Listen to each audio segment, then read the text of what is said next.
Word Balloon is brought to you by the League of Word Balloon Listeners.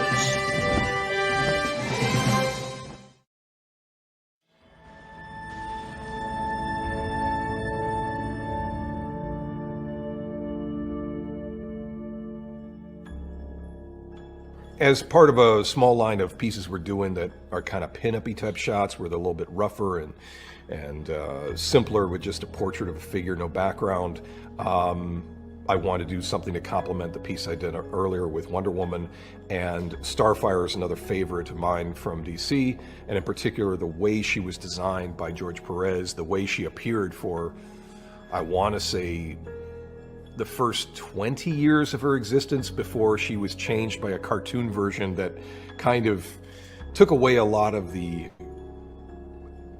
alluring qualities to her that were in her initial DNA. So there's a very distinctive face, hairstyle, and vibe from her when she was first created in 1980, and I wanted to connect with that.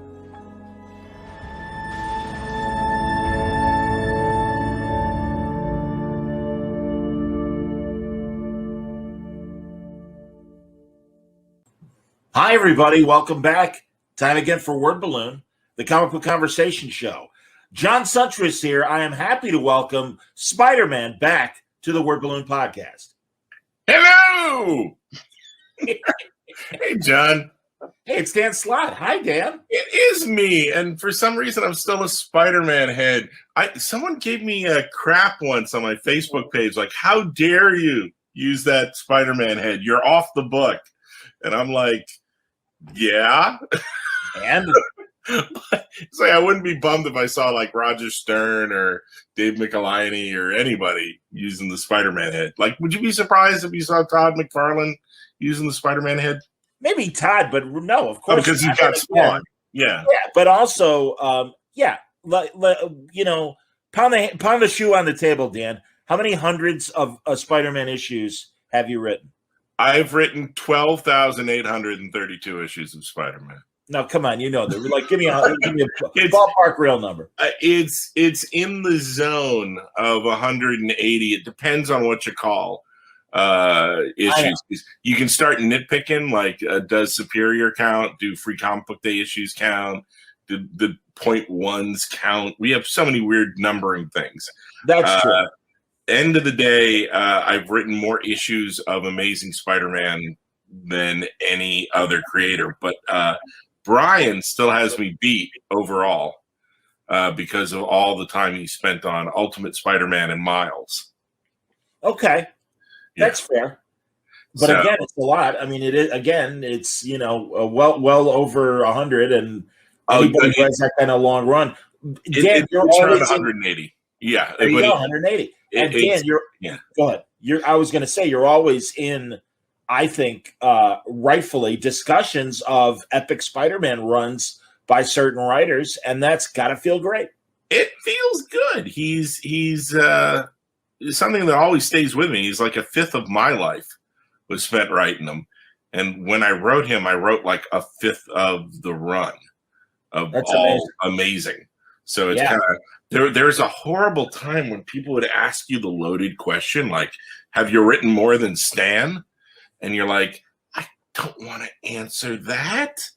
I don't want. Why are you putting me in this spot? But then after a while, it became pretty obvious that it's like there's no, I can't, But did I create him? No. Did I co-create him? Never. There will only be one the man in comics. Oh, of course. Yeah. I have two. I've shown it before on camera. Two Spider-Man comic strips that Stan wrote, Larry Liebert drew. He did the and Alex Saviuk did the finished inks. The last time I ever saw Stan, I'm at a convention, and one of the things that I don't know if fans know this, that a lot of times they let us use service elevators. Sure. So that way we can, because if you're trying to get from the Marvel booth to a panel you're doing, and if you're just walking there, everyone's going to crowd you and go, oh, can you sign this? Can you talk about this? And you're not going to get to the panel on time. So they allow us to like sneak around like the little tunnels and use the service elevators to get to places faster. And I'm at one of these service elevators, and the doors opening up. And this, you got to remember, around this time near the end, Stan was pretty much legally blind and was hard of hearing. Wow. Yeah, and he's on a little rascal, and he's with the guy helping him, and I'm just a blur to him. Sure. And the guy goes, Stan, you know who this is? It's Dan Slott.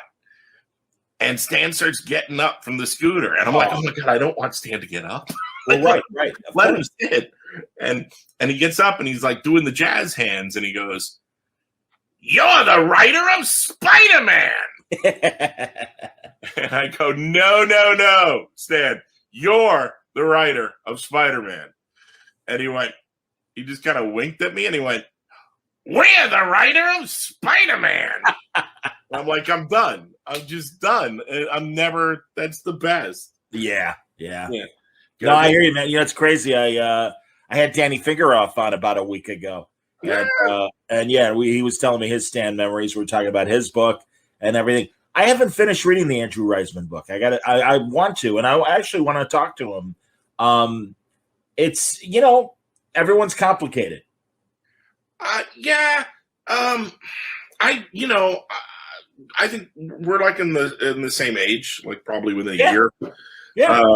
So we grew up with the soapboxes, and we grew up with the Stan, the myth, the legend. Sure, and 100%. I'm happy to hold that in my heart. And all the interactions I've had with Stan over the years have been fantastic. But there was, I keep thinking about the end. Like, I know, man, you can't help it because it's so fresh. Yeah, but there will come a time when we'll appreciate, the entire history of the man again. He used to have a person help him out at signings because he could do his signature on muscle memory. Sure, of course. He could just sign a million things. Sure. But he would have someone with him to casually, on anything he was signing, any comic or anything, to just kind of put their finger to point on the page. Okay. So he didn't sign over Spider-Man's head. Right. Or he didn't sign over John Romita Sr.'s signature. Sure. Just so like Stan would know exactly where to sign on the thing. Sure. And because everything's a blur. And we were doing a signing together for Amazing 700. Okay. Wow. And there's like 3 lines. There's, a line for me, which is fine. Epic line for Stan. And then a 3rd line for people who want both of our signatures. Okay. In the middle. And the longer a signing goes, my signature gets larger and larger because I just get tired and loopy. And, I'm like, it's just like a simple signature, but it keeps getting bigger the longer and more tireder I get. And at one point, someone hands Stan a book I've just signed, and here's like Legally Blind Stan Lee. And he picks up the book and he looks at it and he goes, "Who is this guy and why is his name so big?" So did you have to stand that? No. Like, yeah, we had a thing where we were busting each other's chops after Spider-Man 700. Or rather, he was busting my chops. All right, sure. Online, and it was really funny where he was just like constantly giving me this, and a lot of people they love reposting it. The time Stan was really laying into me for killing Peter Parker, but everyone always leaves out the last tweet, which is Stan going, "Oh, I love it. You're gonna do great. It's awesome." Like him. Sure. Everyone leaves off the end note, which is him being nice to me. And he actually did our letter column for that issue, and he was really sweet. Just with doling out the compliments and everything. It was really nice. To me, the most telltale thing about it, because it was 700 and we killed Peter, right? And then that's what led to Sensational, or rather Superior. Yeah, Superior. Excuse me. Yeah, no, it's all good. A lot of go on. But the way I knew we'd done a good job was I get this call one day, and it's like, this is like from Stan Lee's office. I'm like, "Oh, hi, hello." Like, yeah, Stan wants to know, are you bringing Peter back? I had to tell Stan Lee, like the only two people outside of Marvel editorial, because we kept, anyone ever asked us, like, are you bringing Peter back? I would look them straight in the face, even small children, and go, no, he's dead. I remember Peter Parker about it. Dead. Yeah. Well, you got to for the sake of the story. You got it. So the only people outside of Marvel editorial that I broke, because you got to keep all this stuff a secret, was Stan. I told Stan because he wanted to know. And I told on the set of Amazing Spider-Man 2, Andrew Garfield was worried that I killed him. And I whispered to him like the secret and how he was coming back and when. So the only people I told were Stan Lee and Spider-Man. You know, honestly, I remember when Cap disappears or gets shot in Civil War. Civil War, yeah. And everyone is afraid that he's dead. And it's so fun. I remember I'm talking to Ed later this week. And Ed was Ed reminded me back in the day that Joe Simon played along because Joe was still alive. And like local news and stuff, isn't it a shame that Cap is dead? Oh yeah, it's times change. I guess you have to move on. Got to move on. And I mean, and of course, Joe's like totally in on the fact that it's not, don't worry, he's coming back. But I love that. And again, I don't know, Dan. I mean, we're at an interesting point now with legacy characters. Not that Superior Spider-Man was supposed to be a legacy character. No. But again, we're certainly seeing it. We saw it a couple of years ago at Marvel, and I think I don't know if they retreated. I want you to tell me whatever your feelings are. But DC certainly flirting with what started as that 5G idea that Dan DiDio wanted to do. They do future state. And now we are seeing in the regular books, John Kent taking over for Superman. They're continuing with the former Tim Fox that is now the new Batman and stuff. What do you think of all this? And what do you think? It's a coin flip. Because, like, if you ask me growing up, who's Flash, I would say Barry Allen. Yep. And am I supposed to say Jay? Is there someone older than me who would be upset? No, it's Jay. Sure. And then there's like another generation. No, Wally. Absolutely. So Wally fans, yeah. But I'm sorry, you ask me any, from now till the end of time, who's Superman? It's Clark Kent. Yeah. Who's Batman? It's Bruce Wayne. There's like you hear this a lot from fans, especially about Spider-Man, where people are like, no, it's time for Miles to be Spider-Man. He's had a hit movie. It speaks to more people. And part of me's like, no, you have both. Right. You have Peter Parker. I wouldn't want there to be a generation that grows up without Peter Parker, said the man who killed him. So no, but you can change things up for a while, and it's kind of hard. You don't put someone on the spot. You don't say, hey, Tom Taylor, are you bringing back Clark Kent? No, let the man tell his story. I got into a kerfuffle with Byrne when I was doing the worldwide arc, where Peter Parker becomes the CEO of Parker Industries, this huge corporation that was set up by Doc Ock. And the take of John Byrne and a lot of his acolytes on the Byrne boards were how, you can't do this to Peter Parker. You can't make him the CEO of a company. You can't make him into some kind of wannabe Tony Stark that betrays the character. And my take is, no, this is like, that Flintstones movie where they win the lottery. Right. They're going to go back to being the Flintstones. Fred's going to go back to working in the quarry with Mr. Slate, but this is just a new fish out of water story. And if someone asks you, have you turned him into a millionaire forever? Then you go, one, he's not a millionaire, read the story. But two, no. But three, yes, because I'm going to lie to you into your face because this is the story I'm telling. I'm not going to take my story and throw it under the bus to win an internet argument. I'm going to tell the story I'm telling, knowing damn well how we're getting out of this and that Peter will go back to status quo by the time we hit the Marvel Legacy stories. It's bizarre because Byrne's take was, you're changing him forever. And I'm thinking, John, here's all these stories that you did where you did similar changes to characters. And his response is, yes, but that was only an arc. That was only like a storyline. And I'm like, what am I supposed to say now? Am I supposed to say, hey, kids, don't read the next 30 issues of Spider-Man? It's all going to go back to normal? No. When you're in the story, you've got to sell it.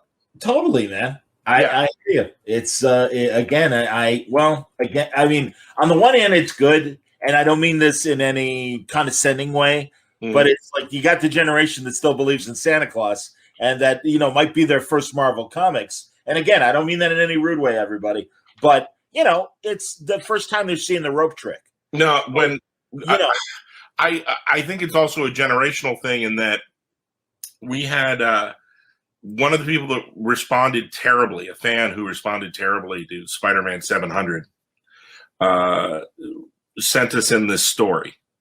Like, he wrote in, he was his dad, and his son's name was Max, and Max isn't old enough to read.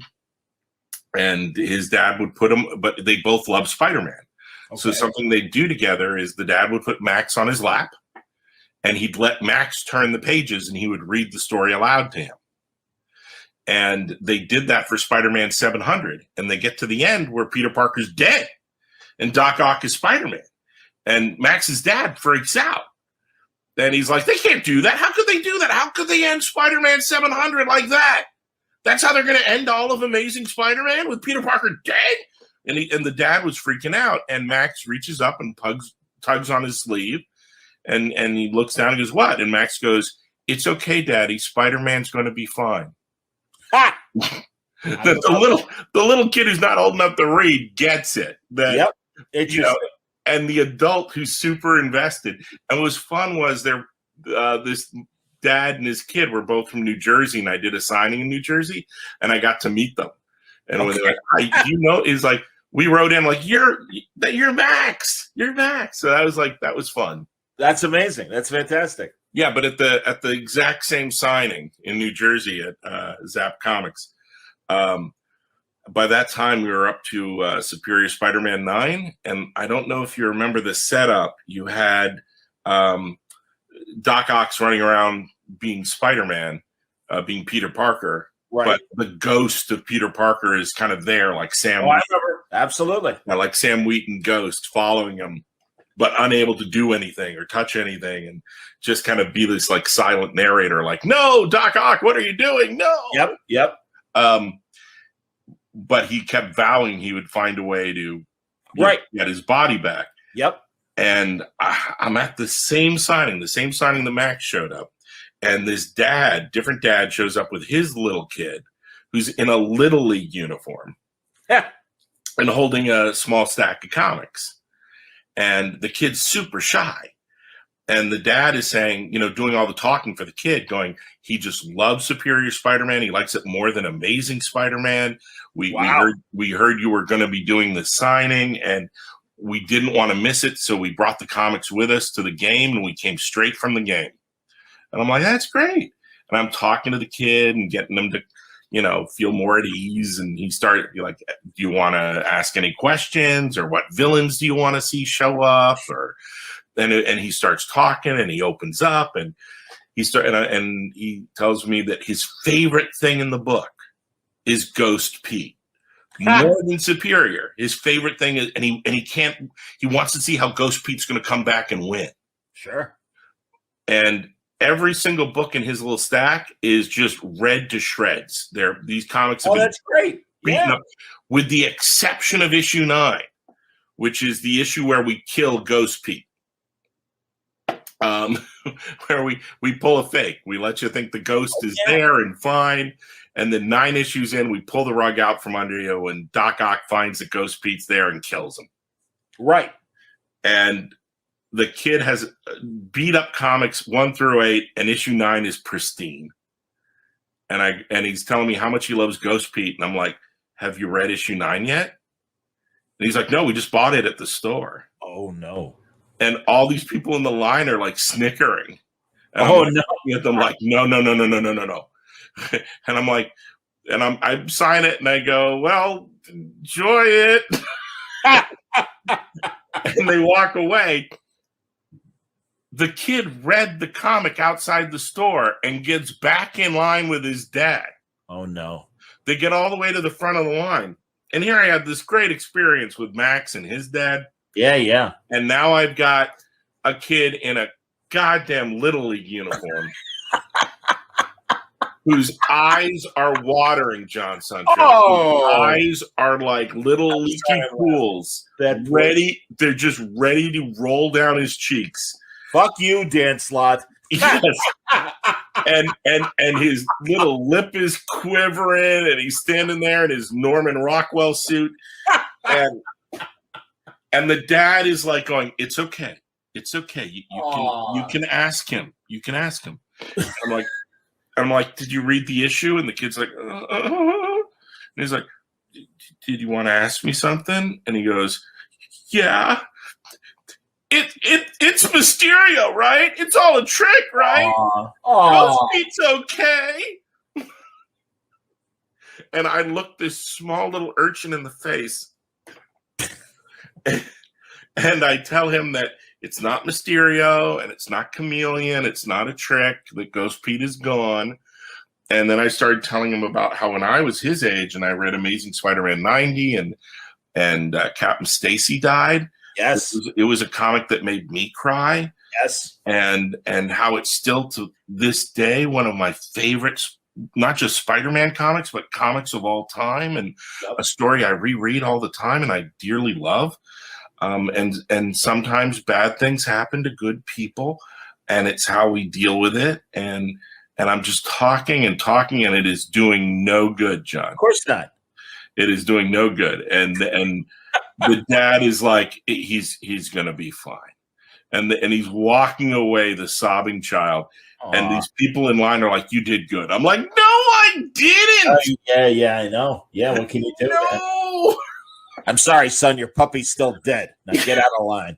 Yeah, I mean, when I'd be in like places that like when I'd be at conventions and people would come up and have me sign Spidey 700 or something, eventually someone would go, when are you bringing him back?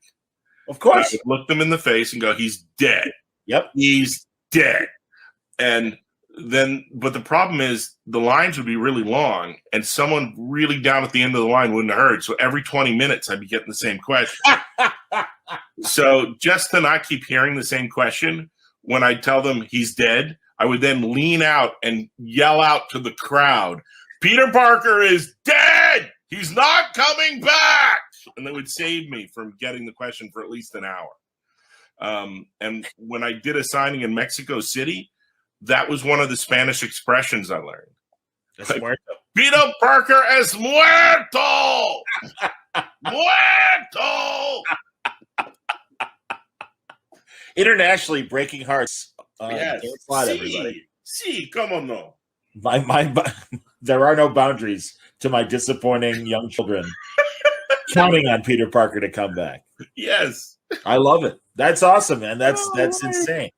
That's insane. Well, let's talk FF. Yeah, man. God damn. I'm very excited. Well, I'll be honest, man. This Wednesday, I'm going to put it up the cover. Mm-hmm. This Wednesday, we've got Ben and Reed in space. Look at that Mark Brooks cover. It's gorgeous. It really is, man. Oh, that's coming out on Wednesday. It's really fun. There's this new device that the Fantastic Four have had since issue 25 called the Forever Gate. Yes. And it's this magical portal. It's the greatest invention in the entire cosmos. It can take you to any point in space and time. And the FF have not had a chance to use it to go anywhere yet since issue 25. Yeah, everything's been coming from the gate rather than going into the gate and searching. Valeria sneaked off and used it once. Excuse me. I had forgotten that. Yeah, but Reed hasn't had a chance to test this puppy out. So it's like he and Ben, the first page of the story, I'm not giving it away. They're kind of like before the rest of the family wakes up. They're like, let's sneak off and use this. Let's go on a Reed and Ben road trip in space. I'm for it. That's your classic FF, man. No. I love this. Obviously, it harkens back to the first issue and the first mission when Ben was still Ben and they pre-cosmic rays. So I always love when these guys are in the negative zone or whatever, and it's like them. The first time, there's like this story where Reed just like straps a thing on his back with a kind of like crazy Kirby umbilical cord and just jumps into a collage. Yep. Like, to me, that's like prime FF, and that's the feeling we were going with. We're going to, a place in the Marvel universe we've never ever seen before, and there's something fun about that. Absolutely, man. No, that's really cool, and I always love your FF sci-fi stories, and really the last arc and everything that happened in Empire from the FF standpoint and stuff in particular. I thought was really great, and you're really exploring some really interesting ideas for the whole, everybody in the family. And I got to tell you, I like what's happening with Johnny and Sky. His soulbound. What's that? His soulbound. Yes, fascinating. Her entire planet's religion and culture is based upon using this device called the Great Eye to scan everybody on the planet, and it finds you the person you are most compatible with, and then they become your soulmate.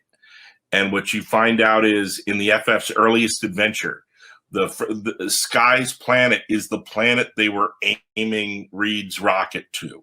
Oh, wow. That was going to be their first trip, and it's the trip they never got to make because the rocket crashed.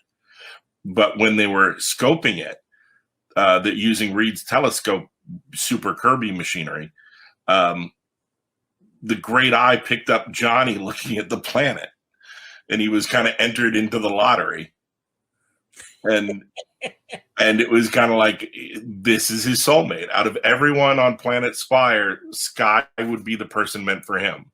And that's the part of the onus behind why Johnny, a teenage kid, passed all the stuff he would need to be like a NASA rocket, and a NASA astronaut. Like he felt this pull to go on this trip so badly that he trained, and even Ben approved him to be able to go on this rocket. Yeah, because there was this cosmic tug, this love thing. But there's a problem with that. You meet someone and you're told they're your soulmate. You haven't put in the work. You haven't put in the time. So it feels weird. Suddenly it feels like if you're Johnny Storm, like you just had a ball and chain put on you. Almost like a cosmic arranged wedding, or marriage, even though they're not married. But if you're Johnny, it's like, wait a minute. Why are you making me wear the alien equivalent of a wedding ring? The bracelet. Yeah. Now I can't go into a bar without someone going, hey, what does that band mean? It means I'm linked to my soulmate. Well, am I wrong? It seems like he's kind of getting into it, though. And because I loved when Sue was spying on him and revealed herself. And he's like, hey, you didn't do that before with, the former girlfriends and everything. And you didn't do that with Crystal. You didn't. Yeah, you didn't do that with Dory Evans. You weren't like following us while invisible back then. And I love Sue's response. No, yeah, Sue was like, no, I didn't. As far as you know. Yeah. Sue.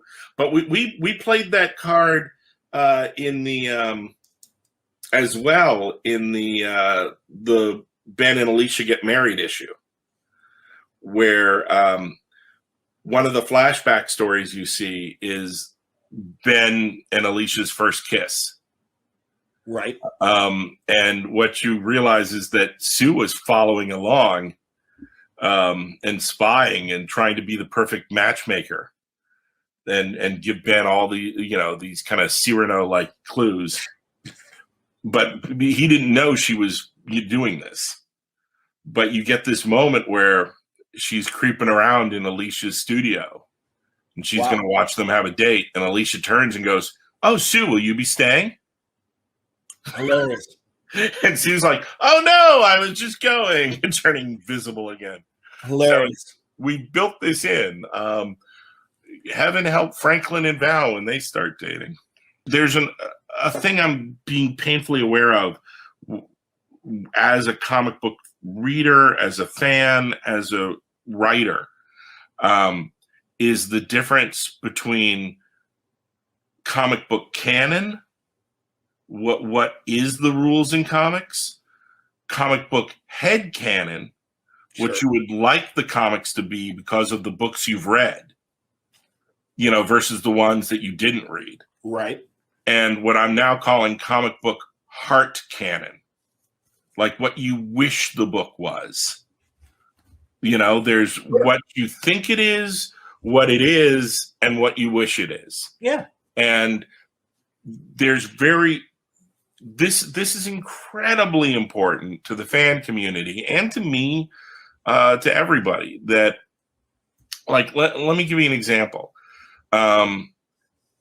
John, do you know whether or not Lockjaw is an inhuman who is transformed into a dog, or if he's just a super powerful dog? I love that question, and I do not. Nah. Okay. I love that question. That's awesome. There is an issue of The Thing written by Byrne where you find out the secret of Lockjaw.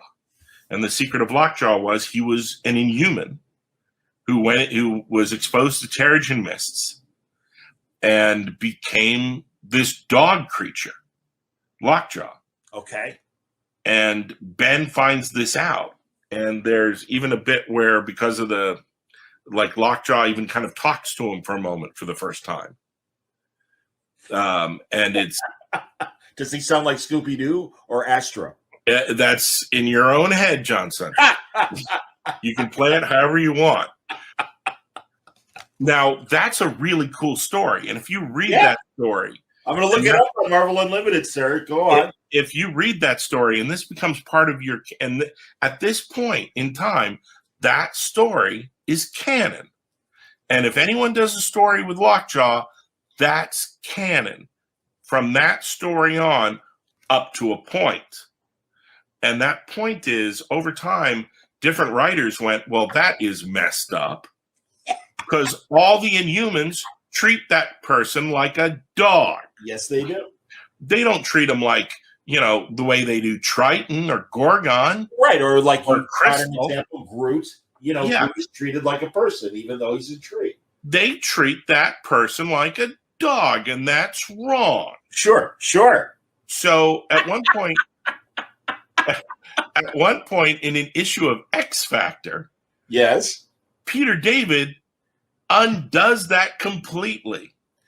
And he has Quicksilver reveal that the scene you saw in The Thing, that was actually Gorgon and Karnak using a little device to beam a message through the little pitchfork on Lockjaw's head. And they were hiding behind a column, and they were doing the Astro voice. And that they were having the thing on that, no, Lockjaw's a big-ass dog, you idiot. Ryren. Yeah, and they were secretly laughing their asses off at the Thing, hiding behind this column going, I'm really a human. That's right. Sort of like that Andy Griffith episode where Goober believes his dog can talk. Yeah, but here's the thing, John. From that point on, from that issue of X Factor on, what is now canon, not head canon or heart canon, what is canon is that Lockjaw is a dog. Right. And that's the way it's got to be. But every now and then, you meet a fan who's horribly upset because they're treating Lockjaw like a dog and he's a human. And then what you say to them is, yeah, but this issue of X Factor undid that issue of Thing that you're thinking about, or that Wikipedia entry you read, or that Marvel Universe entry that you read that came out before that X Factor issue. And their answer is always, I haven't read that X Factor issue. Right. So to me, he's still a human. Hard canon. Yeah. That's headcanon. Oh, so headcanon that's headcanon? That's interesting. No. Headcanon is these are the rules that exist because of the comics I've read, and I haven't read all the comics. Right, and therefore I don't have the added information I would have had if I read. I will stick with this because this is my headcanon. Right. Okay. Now, heart canon is someone's gone on DeviantArt and they've done a million drawings of Johnny Storm kissing Peter Parker. Sure. And boy, they would love if Peter Parker and Johnny Storm were a couple. Well, in the Cap movies, Cap needs a boyfriend. Yeah, no, but it's like this person has dedicated so much of their online fan persona. Oh, yeah. Their fan persona in this continuity that they've created. Sure. And they've gone on Twitter and created a role-playing account where they play as Johnny. Shipping Peter, yeah. And if a story comes out that tells you that's not so, or a story that clearly makes Peter Parker, you're like, okay, they're both bi or whatever. But if there's a story that comes out that kind of invalidates their heart canon, they get mad about it. And here's the thing, it's fine, it's great, it's wonderful to have the heart canon. It's wonderful, it's creative, it's powerful. It's a wonderful thing to have this. Sure. Where it gets tricky is a while back, someone asked me online, what religion is Spider-Man? What's Spider-Man religion? Interesting. And I responded with what I thought was a nice answer. Because there's a lot of times when Spider-Man, because he's been written by so many Jews, myself included, sure, where we add, to make him sound more New Yorky, we add some Yiddish here or there. Sure. Or give him a New York attitude. And suddenly he's saying stuff like, oi, Gewalt, or oi, Yid. Right. Yeah. And there's all these classic sequences where he's acting Jewish. Okay. And or coding as Jewish. I understand. And no, but I understand. Go on. But I responded that like Spider-Man belongs to everybody, much like the Spider-Verse movie. You could be anyone under the mask, and Spider-Man can be whatever religion you want. And then I blew it. Then I added a nice little thing saying, but his actual religion. I said like his religion is no. I said his religion is his true religion is with great power must come great responsibility. That's his religion. Okay. And I went, but in canon, the Parkers are an Irish family, and we have seen some art in issues with crucifixes on the wall at on Ingram Street in Aunt May's house. Yep. Well, you did the whole thing about Peter's Irish cousins. Yeah, well, no, that was part of the One More Day, the Brand New Day team. Okay, who did that? Who wrote that part? I want to say Guggenheim. Okay, because I loved that. I thought that was hilarious. Yeah, the Rileys. It's Riley, for God's sake, and Parker. It's an Irish. It's been established. They're an Irish family, so logically they're Irish Catholic. They're Catholic. So therefore, the Irish Protestant are nuts. So I said, this is what Spider-Man belongs. So I kind of had a 3-point answer. Spider-Man belongs to everybody. Right. Then the true religion is with great power comes must come great responsibility. But in canon, quote unquote, it's Catholic. And then the universe exploded online because all these people showed up and went, how dare you tell me Spider-Man isn't Jewish? And well, that's why coding, forgive me, Dan, I'm always like a step and a half behind whatever is happening right now. And again, I mean to say that dismissively. So coding, is that a negative thing, or is that just an observation? No, I'm not going to get into it, but let's just say all no. Right. I'm not. Now someone's going to go yes, and then someone else is going to say no.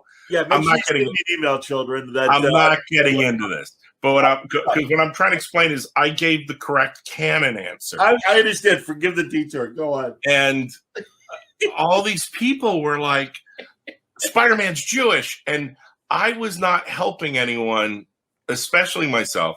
I was not helping anyone by keeping my canon hat on. Because people would be, people would go, I saw Spider-Verse and Peter B. Parker stepped on a glass at his wedding. He's Jewish. Like, that's wild. I forgot. Yeah, and I'm like, yeah, but I'm talking about 616 from the comic Spider-Man. I'm not talking about the Spider-Verse scene you saw from a completely different dimension, literally. I'm giving you the canon answer, and I would not back down from the canon because I was like, no, because to me, that's like, it's the canon answer is, when the new Spider-Man cartoon comes out, Marvel Spider-Man, and Peter Parker's in that cartoon, Peter Parker's eyes are green. Okay. And there's a whole bunch of fandom that'll freak out and go, no, his eyes are brown. I have read every Spider-Man comic ever in every continuity, and his eyes are brown. How dare you? How dare you? So there's people that like adhere to canon, and they won't deviate from it, and it's very important. And I know I've got a strong strain of that in me, as a person, as a fan, right?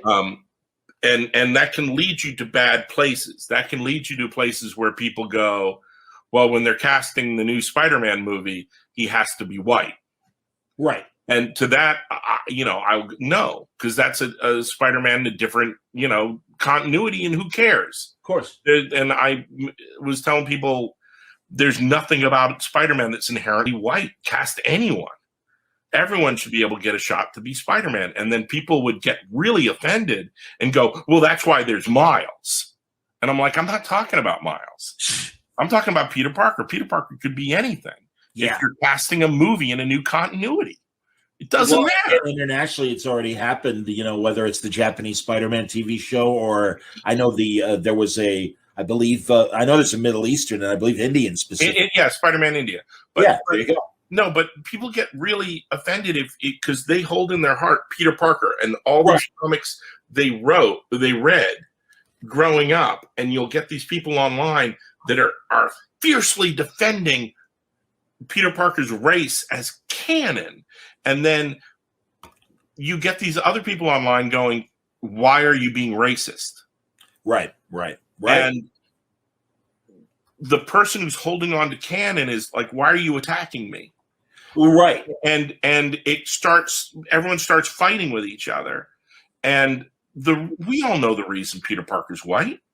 Peter Parker's white because he was created in the 60s. Right. He was created in the 60s where every, default character, right, whether it's Hank Pym or Bruce Banner or anyone out there, the default race was white because that's where society was. Yep. And nowadays, if you watch a show and the entire cast is white, it feels wrong. Sure. It's like, that's not the world outside my window. Right, that's not the real world, absolutely. That's not the real world. What kind of white world is that? That feels weird. Right. People get really defensive. Oh, I understand. And they go, oh no, I'm defending canon. And my take is Marvel Universe is the world outside your window. The thing that's more in the spirit of Marvel is anyone could be anyone in the movies. Sure. And now we're getting to this weird, Venn diagram of canon, head canon, heart canon.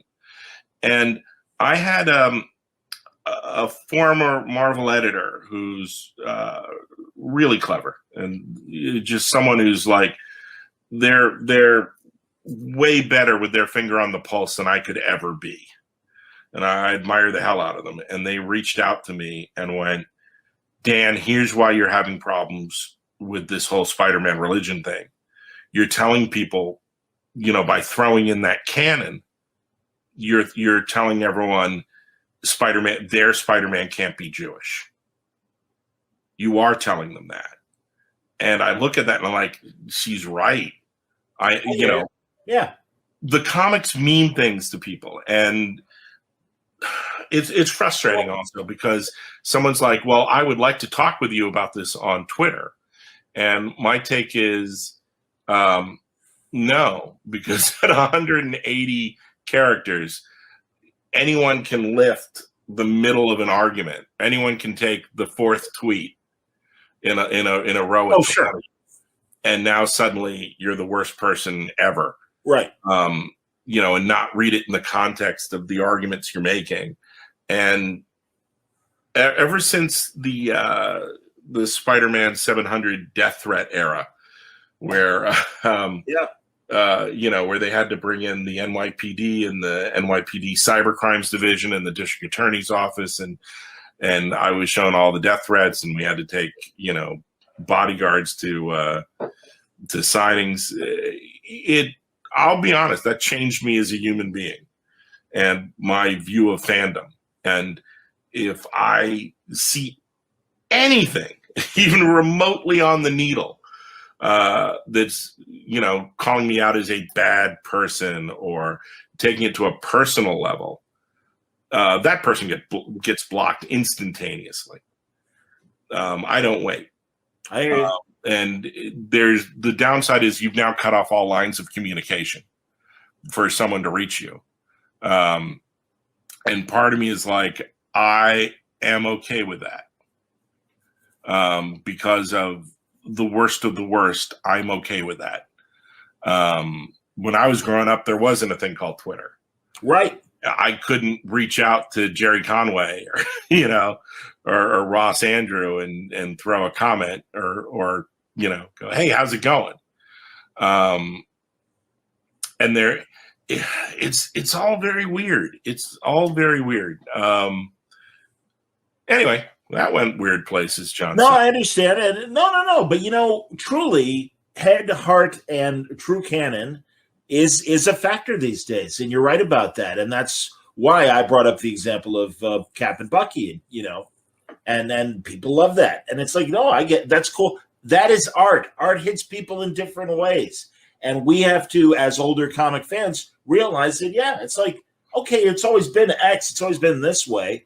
But, you know, more I think about it and stuff, yeah, you know, Superman really could have always been a black alien story. And I loved the timing that they had a digital comic come out about the black Superman who looks like Obama and is the president, you know, come out during this recent controversy that came up with the Bridgerton guy kind of accusing the Krypton people of, you know, just being, well, Superman's white. And it's like, yeah, but, you know, and Michael Jordan wants to be Superman. It's like, yeah, you got to be like, no, totally. I mean, it's an alien from another planet, and they've already established that there are people of color on Krypton. So what's the problem? Well, I remember when Donald Glover was saying, why can't I be Spider-Man? Right. You know, yes. which is what inspired Brian to do Miles. Yep. But he was saying, like, a poor kid from Queens, a nerdy kid from Queens, who would that be today? And that makes so much sense. You know, like, I used to visit friends out in Queens all the time, and a lot of the neighborhoods I'd be in would be like East Indian, you know, in Queens. Like, why is it this white kid who's Peter Parker if Spider-Man were today? And we're on the same field. Basically, it's the anyone can wear the mask situation. These characters are icons, and we can't fall back on the canon excuse that they were, because they were created in a time, these icons that have now been around for, you know, 60 years. Yep. We can't fall back on the excuse that they were created because the default heroic type in that time was straight white male. Yep. Straight white Christian male. You know, I've seen people argue online, you know, oh, look at when they made Ben Jewish, Ben Grimm. I was going to bring that up, which I love, by the way. Look how they made Ben Grimm Jewish at this point in time. And I'm like, did you ever see the holiday cards that Jack Kirby drew with Ben in the tallis and the yarmulke? He's always been Jewish. we just haven't said it. And it took Carl Kiesel to do it in an FF annual. To go, he's Jewish. And I got to tell you, as a little Jewish kid who grew up in a comic industry created by Jews, who could only write about these, these waspy guys, the country club people. Yeah, and I grew up like you like to. I get it. You like to see yourself represented in the comic. You're like Milhouse with the Biclops man. When he falls in love with the comic with the kid with glasses because it looks like him. I was the same way. I immediately loved the Moon Knight when I found out he was Jewish. I was like, oh my God. All I had up till now was like Sabra, like a militant Israeli. I had Doc Samson, the guy who gets his ass kicked every week by the Hulk. Doc Samson was Jewish. Go on. Yeah, and I had who else you had? You had Colossal Boy in the Legion. You got to wait how many fucking years into the far fucking future till you can be a Jewish superhero? And then you had Kitty Pryde, God bless. Yes. So that was it. You had a very small pool of heroes if you wanted a Jewish superhero. Hey, how do you think I feel as a Greek? All I got is Hercules. Yeah, screw you, John. You're fine. How do you feel I'm Greek? That's the most. Honestly, I love Greek mythology. I mean, no, please, Pantheon. Thank you. You know what? You should change the title of your podcast. It shouldn't be Word Balloon. It should be How do you think I feel? I'm Greek, Johnson. Exactly. Well, hey man, it could be. It could be like I don't know, Geek Greek News. Greek Easter actually is coming up. It's a week from as we're recording, a week from tomorrow, and because we're on your calendar, by the way. So I always forget what Jewish date is. I know it's like in the 5000s, and if it was 5716, I'm like, I'm going to write 5715 on my checks for the next 2 months. Womp womp. Thank you. Anyway, this was a lovely detour. Here, I'm going to show pictures of my original art. While we move on to the next subject, please. There's Tim Seeley. Ooh, lovely. Very cool. He did that for the Hero Initiatives. Hero Initiative, a wonderful cause. Everyone donate to the Hero Initiative. Here. I'm doing another drink and draw for them next month. I've been hosting drink and draws for them. But the one thing I wanted to add is we should be the same way now in comics, with the same way for sexual orientation. Agreed. And that. The more people are out there and the more people are going, you get to see how the world really is. Yeah. Comics should always reflect that. I'm nodding, sir. I absolutely agree. Cool. So religion, race, creed, color, sexual orientation, the whole enchilada, who we are as a people should be reflected in our fiction. I completely agree. It's a community. Everyone should be involved. It's like you see stuff like with the Bridgerton people who are getting like all upset because what are black people doing in Bridgerton? You're like, oh, fuck off. Oh, good Lord. Yeah. Well, hell, man, I love that. And it was always kind of multiracial, but I love that the Howlers in the Captain America movies and in, Agent Carter are, that United Nations kind of group and everything.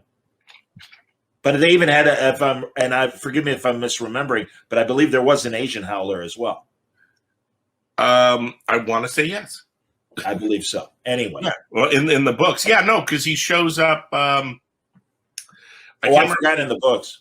I can't remember if it's him or his ancestor, but he shows up as Peter Parker's principal. Oh, crazy. In Homecoming. You remember? Sure. Oh, okay. And he has the picture on the wall, which is either his ancestor or somehow magically him. That's awesome. And I want to talk same actor.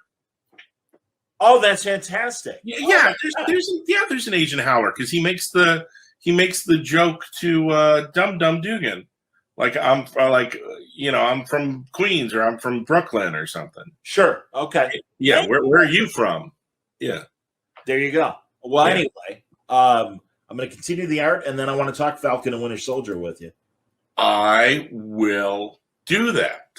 So this is Chris Samnee, and that's Dan Dare. I know it's small, everybody. Man, he's so good. Jesus, absolutely. This was when they were doing. Remember on Twitter, there was a group of artists that would just like do, okay, we're all doing Johnny Quest. We're all doing whatever. Yeah.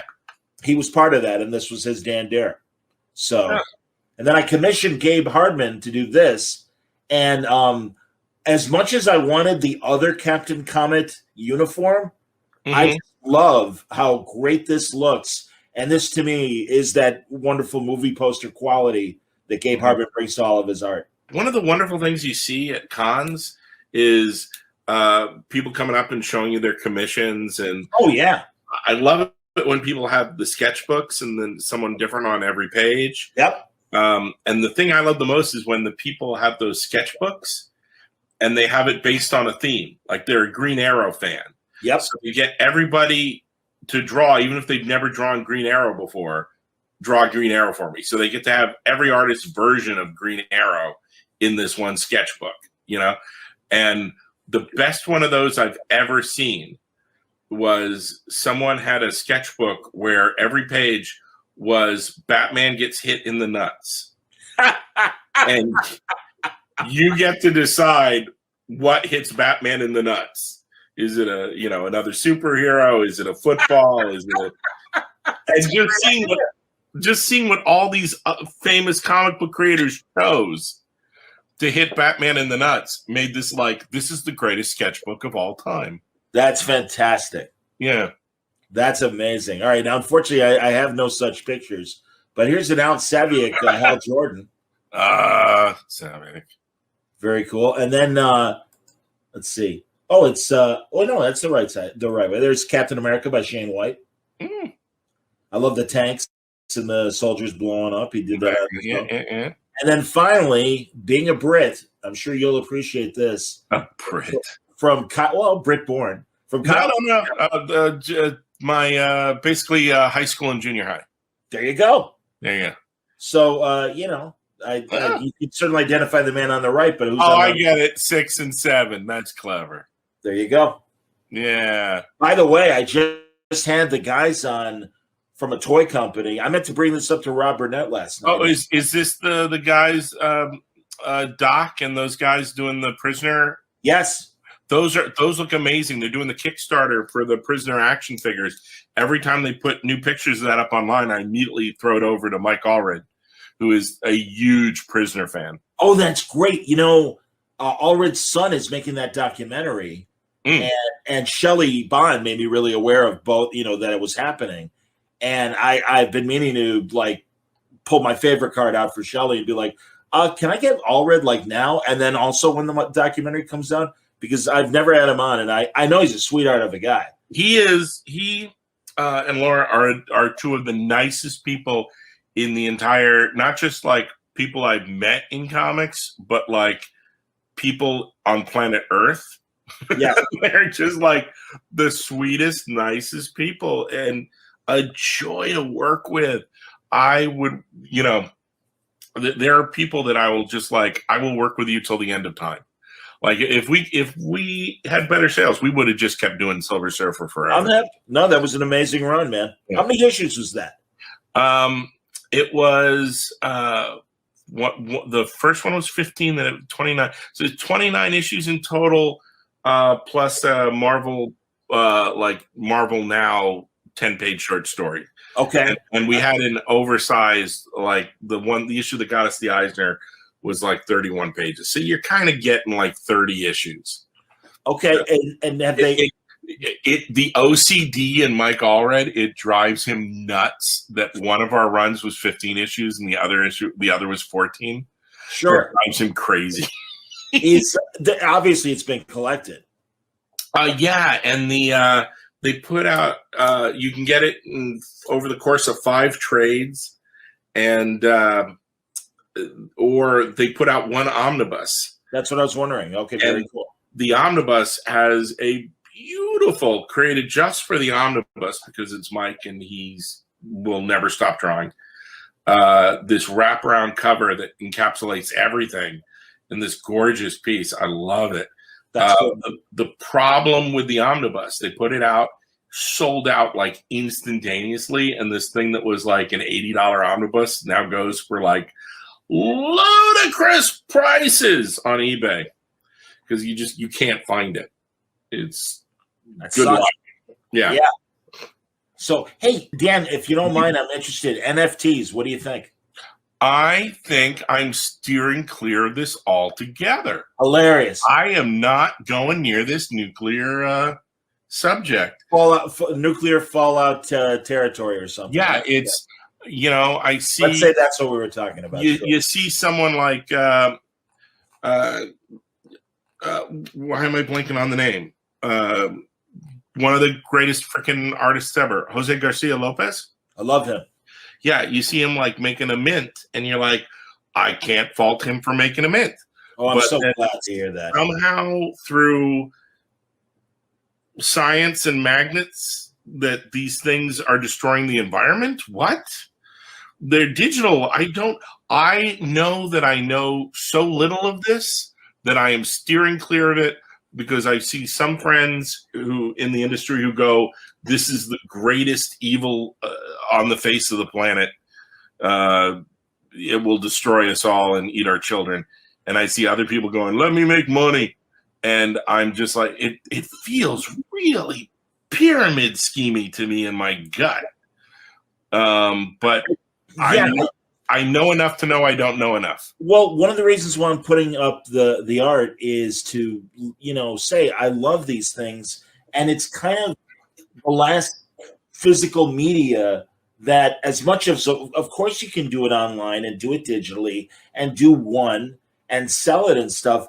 I just don't really feel I'm owning a real thing because of the flimsiness of digital. But that said, I that's fine. I opt not. I just choose not to get involved as a consumer.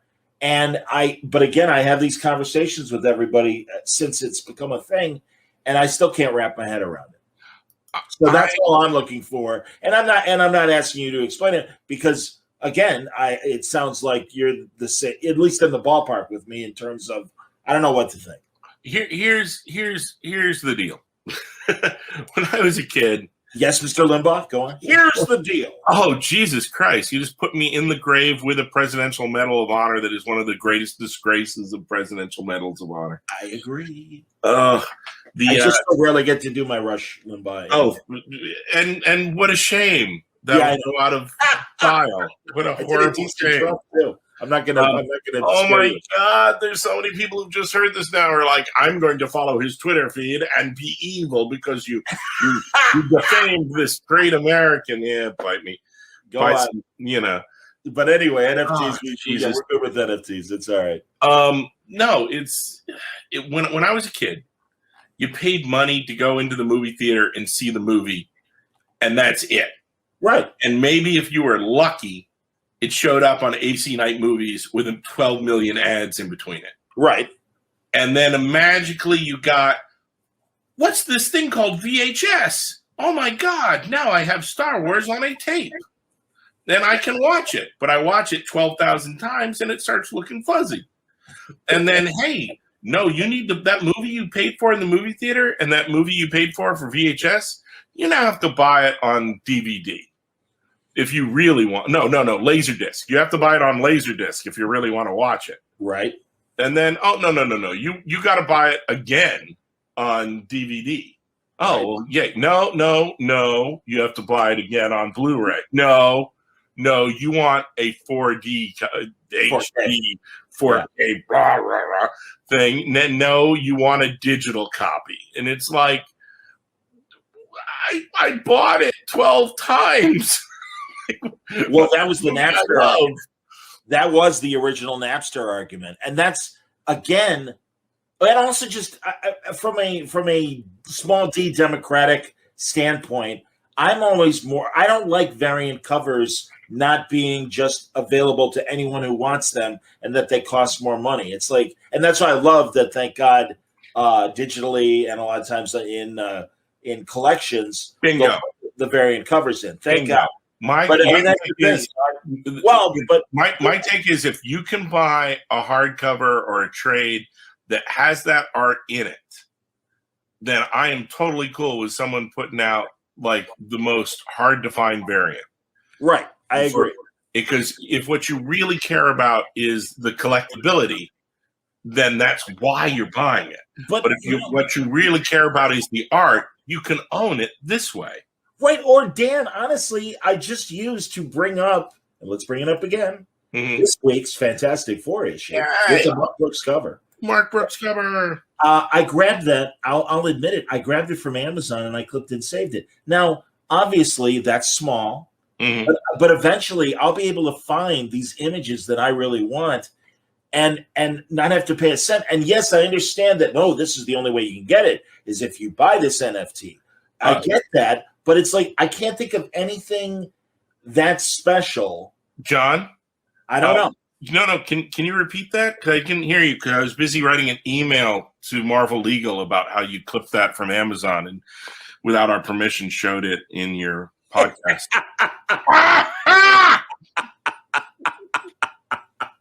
I am comfortable, given how many images Marvel has provided me, that we're okay. But thank you for being Perry Mason for that moment. Just because you admitted it. Absolutely. Can I have a repeat of that, Your Honor? I believe it's in the testimony. Anyway. There was an episode of Ellery, because it makes me think of, like, all these Columbo bullcrap. Oh, I love that shit. Because we can now watch all this, everything that's ever been made, we can watch. That is not yet true, but we're getting there. We're getting there. Well, and also, I do think there's going to be a shit ton of TV and movies that will never be on streams. I hope that the non-authorized versions that are on YouTube remain. In fact, Gabe and I, when we were discussing our Outer Limits review of the original Outer Limits, we had a Shatner episode.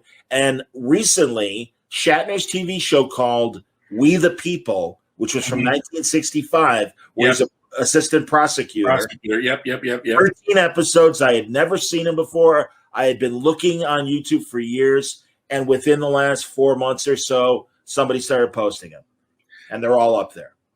And stuff that you think is lost forever, stuff that's like weird, where you go like, "Where I can't find this anywhere," even if you use like the Just Streaming app. I find a lot of times you go on like a free site like Pluto. Pluto TV, and there's like mountains of this stuff that you're like, "Oh man, I'd forgotten all about that." Yep. Tubi, I think, is the best free streamer. There's so much. We live in a golden age. Oh yeah, no, we're spoiled, man. Absolutely, it's ridiculous. You can find everything so easily. No, but I was saying there's this. It's like I couldn't remember whether it was a Columbo or an Ellery Queen or I think it's a Matlock where David Ogden Stiers plays a blind man. Okay. And they do that gag, like, when you're watching a Columbo where you see how they do the crime and you're just waiting to see if Columbo will pick up the clues. Sure. But you, the viewer, know. Yep. David Ogden Stiers is a blind man who commits the perfect murder. And he so obviously didn't do it because he's blind. And Matlock solves the case, or Ellery Queen or somebody. And it's because of a clue he couldn't have figured out because he was blind. Like he wouldn't have realized that that was on his shoe or that speck of paint or whatever. And it made me go, well, that's not fair. Let David Ogden Stiers get away with the crime. He should get a freebie. If he was cited, he would have caught that. Like, give him the points. Speaking of Matlock, grade it on a curve. Let the blind guy get away with murder because that was damn clever, David Ogden Stiers. That's interesting. Perfect crime. I have to watch more Matlock. I saw Dick Van Dyke years ago on the Television Academy's oral history YouTube videos, which are just amazing, especially if you watch the full length things. And he was the interviewer was like, "Diagnosis Murder, why'd you do it?" He goes, I don't know. He kind of feels like Rob Petrie. And I wondered, what is Rob Petrie doing at 65? And I'm like, I want to watch Rob Petrie at 65. I love Rob Petrie. And that was my attitude watching Diagnosis Murder. And I bring it up because another weird, great guest star appearance on Diagnosis Murder was Mike Connors as Joe Mannix. And they intercut scenes from an original Mannix episode in the story. Oh, that's great. Seriously, man. Honestly, yeah, exactly. Rerun Nerdgasm. Absolutely, man. It was either because they did. There were two shows in the X-Files universe. There was the Lone Gunman had a show, right? And Millennium, and there was a character that went from show to show, played by. Was it Charles Nelson Riley? Was it Jose Chung? Charles Nelson Riley. Yeah, Jose Chung. And they did this one episode where they talked about his experimental film years when he was young, Jose Chung, and they spliced in an actual clip of Lidsville. Oh my God, that's fantastic! And you're like, this whole rest of this episode can be complete and utter crap, and I will love it forever. Because you've made that Lidsville was experimental, like movies of the 60s. Well, that makes sense because Lidsville is insane and incredibly inappropriate in today's society. My God, every hat is represented internationally, and it is the most base voice acting of every ethnicity you could think of. It's horrifying. Yes. It is absolutely horrible. Have you seen, I want to say it was like a sketch from Mr. Show. Go on. It was like David Cross and Odenkirk, and Odenkirk, where they did like a missing Sid and Marty Krofft show. Go on. So it's them coming up with their own Sid and Marty Krofft show of that era of Lidsville and Bugaloos and HR Puffin stuff. And there was like one more too, wasn't there? There was like Sigmund and the Sea Monster, but there was like a whole bunch of these. Hilarious, you remember Sigmund? What are you making? And they were just like Marvel Comics and all these other things. Now it was a shared universe. Yes. Witchy Poo and the Hat Guy were related. They were brothers. Voodoo. Yeah, they're both green. They were both green. Oh my God! So not the profile though. Yeah. No. But so no, Odenkirk and Dave Cross, they had it was awesome. It was Drugachusetts. It's worth looking up on YouTube. And you got there by getting on the Canna bus. Oh, I totally have to watch this. That's fantastic. By the way, Lidsville episodes are still on YouTube. So if you have a sensitive stomach, do not watch. If you are not horrified, but are like, I can't believe they got away with this stuff, then it's again a classic, All in the Family. No Way in Hell. I mean, I almost suspiciously believe that it's not on any of the streamers because of as much as they're addressing the very all the horrible things that Archie says. Right. Yeah, I gotcha. Even though he's clearly the buffoon, even though he's clearly wrong. Right. Mm-hmm. Correct. No, it's like 30 Rock removed all of their episodes where Jane Krakowski is in blackface. I didn't know there were episodes. There are episodes. Wow. And now, but sure, in each case, she's doing blackface, and it's clearly meant to be horrifying and wrong. Of course. But here's the thing: you have a writing staff that's mostly white that comes up with this joke. Sure. No, and Tina Fey immediately, now in the current streaming bundles, those episodes have been removed. They've been pulled. I understand. The weird thing to me. Oh, I totally get why you do it. It's like when I was I would have all these old collections of Little Nemo and Slumberland. Sure. Damn it. Oh God. Great animator, Gertie the Dinosaur. Sammy Sneeze. God damn. First W's in his name. Wilson McKay. Windsor McKay. Jesus Christ. I know. We're having comic book fans. Look at us. We're screwing up. You do not edit us screwing up out of this, Suntress. Of course not. You show people our stumbles. Oh, I loved every moment of that. Are you kidding me? But Yeah. we did it, and we did it within 30 seconds. So we got there with our old feeble brains, but like, hey, do you remember Simon and Kirby? They were good. they were so good. I like with the Captain America. He was a lovely boy. Whatever happened to Mort Meskin? I discussed Mort Meskin with the late great Gene Colan, and it was awesome. Man, Gene Colan. Anyway, okay, no, but I was a huge fan of Winsor McCay forever, and because of all the creative, weird stuff. That's a genius in Little Nemo, right? But then you have the imp and the doctor, who they're clearly horrible racist stereotypes. They're horrible images. Sure. African American, it's terrible. And Will Eisner and Ebony White. Yeah, and you as the comic book aficionado and comic artist, you look at it and you put on your spectacles and you go, well, you have to realize it was part of the time and yada yada yada yada yada, and you do like a preface to it, like the way they're doing on those Turner movies. Turner movies and the Looney Tune cartoons on HBO Max, and but you find yourself giving that speech whenever you're showing anyone your beautiful Winsor McCay art books. And at one point, I had a friend over when they were Black, and I was showing them Winsor McCay stuff, and I was like doing the speech, and they were looking at me like, "No, this is just offensive," and I'm like, no, but it's a product of the time. And then someone gave me as a gift these editorial cartoons that Winsor McCay had done, because they knew how much I liked Winsor McCay from Little Nemo.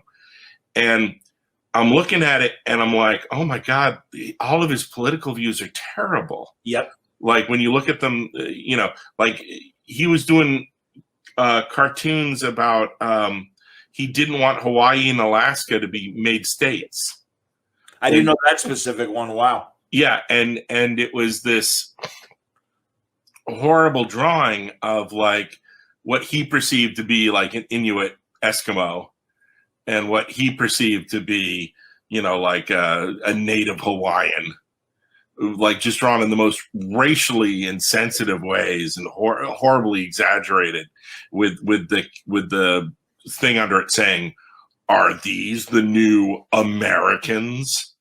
Sure. And I'm looking at this, and page after page, more of these seeping in through the beautiful artwork, and going, "Oh, well, this is offensive." But you have to look at it from its time. You have to look at it from its time. And then I flipped to one that was clearly anti-Semitic, and I went, "That son of a bitch, he's dead to me." I understand.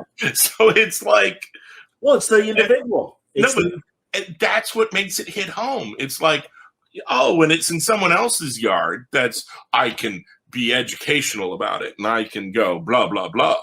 But the minute it strikes home, you go, okay, I get it now. This is wrong. And that's why, here's this guy whose artwork I loved for years and years and years. Now, I just had a hard time remembering his name, because that's how long ago that artwork has been out of my house.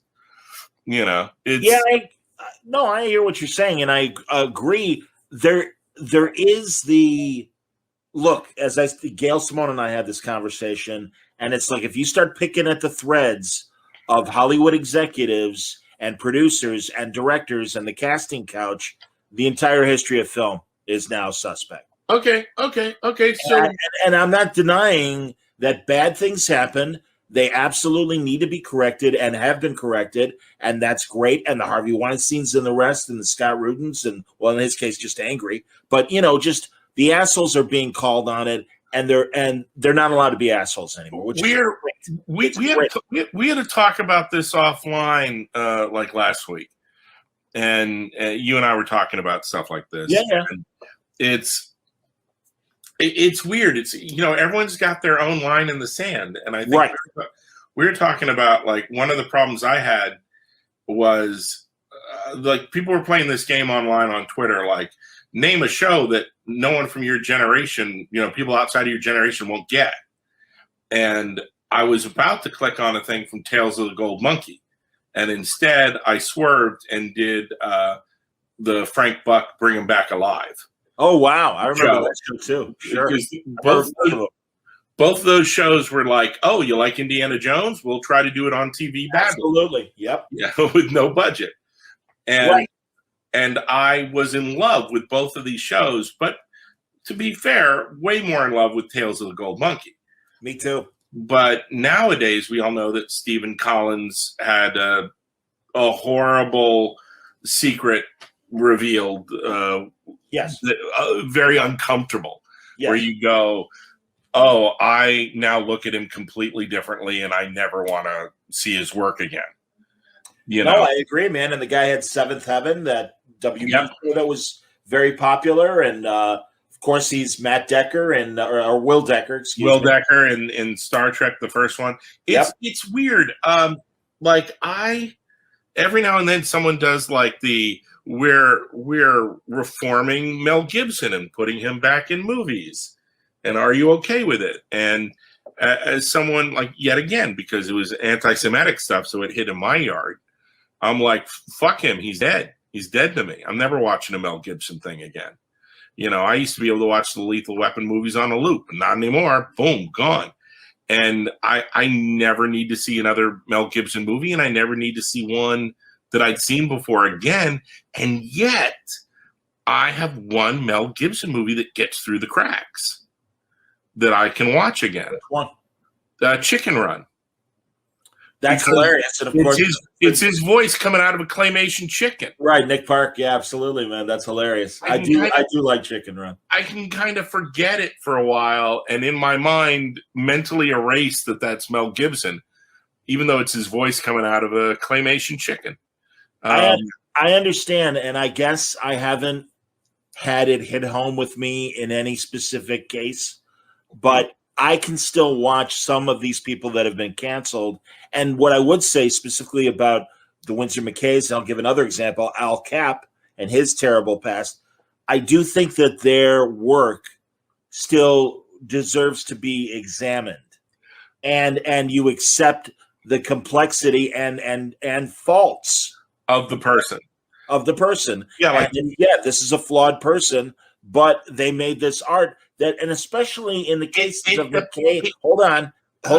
The cases of McKay and Cap, in terms of their impact on the culture of the moment. It depends on what those flaws are to me. You know, the flaw can be so great that you don't, and it's weird. I grew up loving the madcap Woody Allen movies, like Bananas and Take the Money and Run, sure. Especially Sleeper. Me too. I love Sleeper. Play It Again, Sam. Like I love that movie. Yep. I love all the old wacky Woody Allen movies. Even The Front, which he didn't make, but I think it's a great movie. Oh, Zero Mostel, it's wonderful. So I can watch them and I can enjoy them. And now all this has happened, and what I find is I can't watch the modern day Woody Allen movies. Anything from the point of where I learned, you know, this is who he is. I find it hard to watch those. What about a film like the ones that he made, but he's not in them, like Midnight in Paris and Match Point, for example? No. And I find that the more time goes by, the harder it is to watch those ones from my youth, that they're slipping away. Interesting. But yeah, it's like I don't see a world where I ever watch the Cosby Show again. I agree. It's all across the board. Like no Mel Gibson, no Bill Cosby, no Woody Allen, no. So I get it, and it's weird the ones that you carve an exception for, and also the ones that you go, well, they're not in that much of the movie. They're only in that scene. They're in a small scene. I'm not going to throw away that favorite movie of mine because that awful human being's in one scene. It's a personal line for everyone. 100%. Absolutely, man. No, and again, any fan of pop culture that goes beyond 10 years, I think they are faced with that kind of thing to address themselves. And again, I don't blame the people that are like, well, I certainly don't approve of what he did, but that said, I like the performance on camera or whatever. I mean, Cosby is a great example where, again, I mean, he was a pioneer in stand-up, in modern stand-up, and you can't deny that from a performance standpoint. But by all means, he's a reprehensible person and is where he belongs. And it's sad. But also, and then where does it stop where someone touches it? Like, how many movies do you really love that when you trace the roots of the tree, they end up at Harvey Weinstein?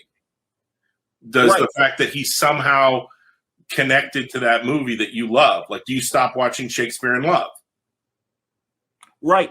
Or every Miramax movie ever made. Well, that's what I was going to say. Sure. I mean, no, there's dozens of Miramax films that I still like, but yeah, you're right. The taint is there. But also, Dan, Dennis Kitchen, and I always forget the collaborator, but they wrote this incredible biography of Al Cap, warts and all, successes and all. And again, I guess as an amateur historian, and let's stress the amateur, I really do like reading even the salacious stuff. God damn, I just had Brett Dakin on about Lev Gleason, the original Golden Age Daredevil publisher, and all the shit he went through. And we don't know this stuff because if it wasn't for Brett doing that legwork, it would have just been, Lev Gleason was just another comic book publisher who got sucked in the whole un-American, the Senate hearings about juvenile delinquency in comics. And that was the end of Lev. And it's like, no, actually, he was accused of being a communist. And the FBI had like a 200-page file on him and stuff. And all of it was shitty because of the times and stuff. But I mean, compare that to other, again, big names in comics that had tremendously sad falls from discovering their behavior and stuff. I'm not going to name names. People can connect the dots of who I'm talking about. And it's like, well, what do you do? What do you do with that 40 years that, he was a big part of one of the major publishers? It's tough. It is tough. It is tough. So, and again, it's everyone's choice to choose, do it or not do it. Read about it or not. I have no problem with that. But I don't blame the people who are still like, well, that's part of history. I would like to learn about it. Right. All right, happy shit, man. Wow. How about Falcon and the Winter Soldier? How about those Cubs? Let's talk about that for a second, ladies and gentlemen. I feel weird about Falcon Winter Soldier, in that there are a lot of pieces and a lot of elements to it, and all the going right off the bat, I love everyone in the cast. I agreed. Oh, I thought the performances were amazing. Amazing. Everybody. The biggest problem Falcon Winter Soldier has for me is it's the show that followed WaandaVision. That's so interesting. Go on. It is that WaandaVision was so out there and trying these daring things. True. That I couldn't wait for every episode. I was like, oh my God. And we were so starved of Marvel Cinematic Universe content, because of the pandemic. Of course. It was like, oh my God, it's the first hit. Yeah. Of this drug that I've been missing for so long. Yeah. Give it to me, put it into my veins. And I was there. Bam. Like, I was screwing up my sleep schedule because I didn't want anyone to ruin it. And I had to watch it immediately at 3 a.m. So, it took me a while to go, I don't have to go on social media first thing when I wake up. I can have I can avoid social media for a day or for 5 hours or whatever, and then watch it. But it was so out on a limb and doing all this weird stuff that when you got to Falcon Winter Soldier, it was more mainstream right over the plate. Yep. And I was like, where's all the cool weird shit? Where's Well, and that's not fair to Falcon Winter Soldier. I should be able to watch it with fresh eyes and go, this is straight down the middle, and that's fine. That's good. It's easier for me to carve it up into pieces and go, here's what I liked. And the biggest thing I liked out of it was the Isaiah Bradley stuff. Me too. It was amazing. Any scene with Isaiah Bradley and the final payoff scene at the Smithsonian exhibit just made me go, oh, this is good. And I was digging the journey of John Walker. I felt that everyone in the final episode, it felt like a weird flip in that he went from the viral video of everyone seeing him lose his crap and kill someone and how hated he was in the Senate to the last episode. Everyone kind of shrugged their shoulders and went, he's a good guy. And it felt like I needed a bigger payoff, or I needed him to be more out there, I'm listening. Continue. That was like the thing that rubbed me wrong about that is like, I want to, now I want to see more. What's his story going to be? Where is he going to show up with Julia Louis-Dreyfus in the Marvel universe? I'm very intrigued by all that. Yeah. I love that she's the Contessa. That's so fantastic. I love that she's this weird, twisted, Nick Fury. Yep. And be running around recruiting people the way he did. And that it's the Contessa. That's great. It really is. Okay, here's one of my biggest problems with Falcon Winter Soldier, and you're going to go, well, that's insane. That's an insane problem to have. You're an unrealistic human being, Daniel Abraham Slott, and I will be. You are correct, John Suntress. I am. Good, but this is who I am, and you're just going to have to live with it. I look forward to it. Go on. When they go to Madripoor and they find the scientist who has now made the new version of the super soldier serum, I didn't buy it. He shows up like that guy that Walter White had to share that lab with, not Jesse, but the other guy. Sure. He kind of feels like that guy running around making his version of the super soldier serum in the power broker's secret laboratory. And I don't buy it for a second because I know who made the super soldier serum. It's Stanley Tucci. Stanley Tucci made the super soldier serum. And when you look at it in that context, and this is the Marvel universe and Marvel Studios with unlimited budget, and I want there to be someone of that star wattage. Like you open that door and you see the scientist is, I don't know, he's pick a 1970s star. You know what I mean? Like the way you see that. Oh my God! Look, there's Robert Redford. You look at him in that Captain America movie. Yes. Like you bring in someone like on that Stanley Tucci level, and now I go, like if it was what's his name, the guy from Monk. Oh, Tony Shalhoub. Tony Shalhoub. If you open that door and it was Tony Shalhoub making the secret soldier serum, even if Zemo kills, that's hilarious. I buy it because that guy now has star wattage, and I go, well, Tony Shalhoub could make the super soldier serum, but I see that guy. I've never seen him in anything before in my life. He's just actor number 12 making super soldier serum, and I don't buy it for a second. He's a stooge. He's a pawn. The real guy's got to be somewhere else because he's no Stanley Tucci. I'm looking up Erin Kellyman though. Oh, because I know I'd seen her before, and I would almost say that they used their I wouldn't even say star power, but at least solid, good character actor that's only being great in everything she does. Because I liked her in Solo. Oh no! I'm not talking about Flag Smasher. I realize that, but that's what I'm saying is that's where they put their money rather than. And that it's part of the organization that but it's the reason, part of the guy, the scientist, wasn't he part of the Flag? No, he's working for the power broker.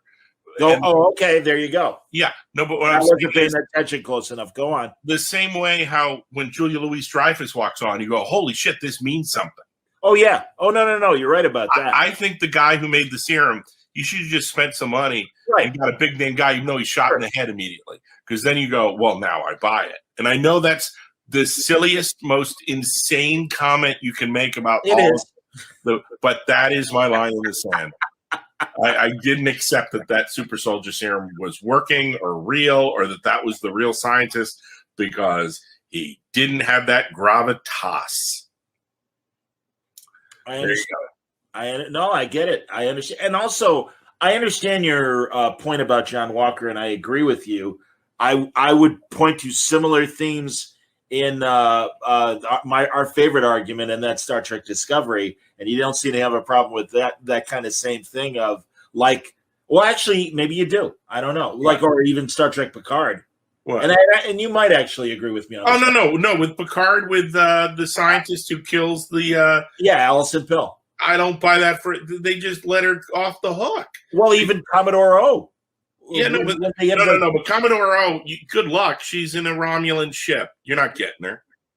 You're not getting Commodore O. They're not waving their hands and going, no, she's the one who got away.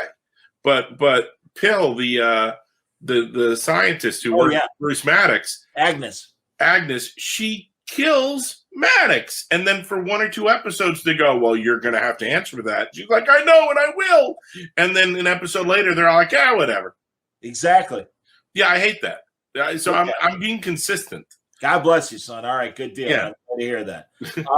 I liked that. I mean, because again, at the heart of the whole thing, even though they were kind of clumsy with the way they treated Walker, I do like the idea of him as a U.S. agent, and that at times John Walker in the comics has done the right thing as well. Yeah, no, I'm not about him doing the right thing.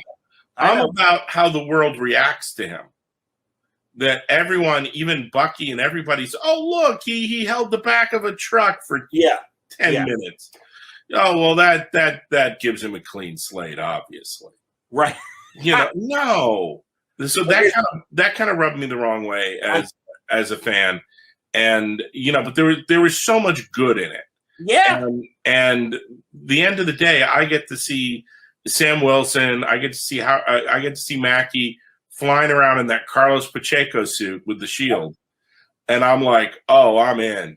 I'm in all the way. Yay, new Cap.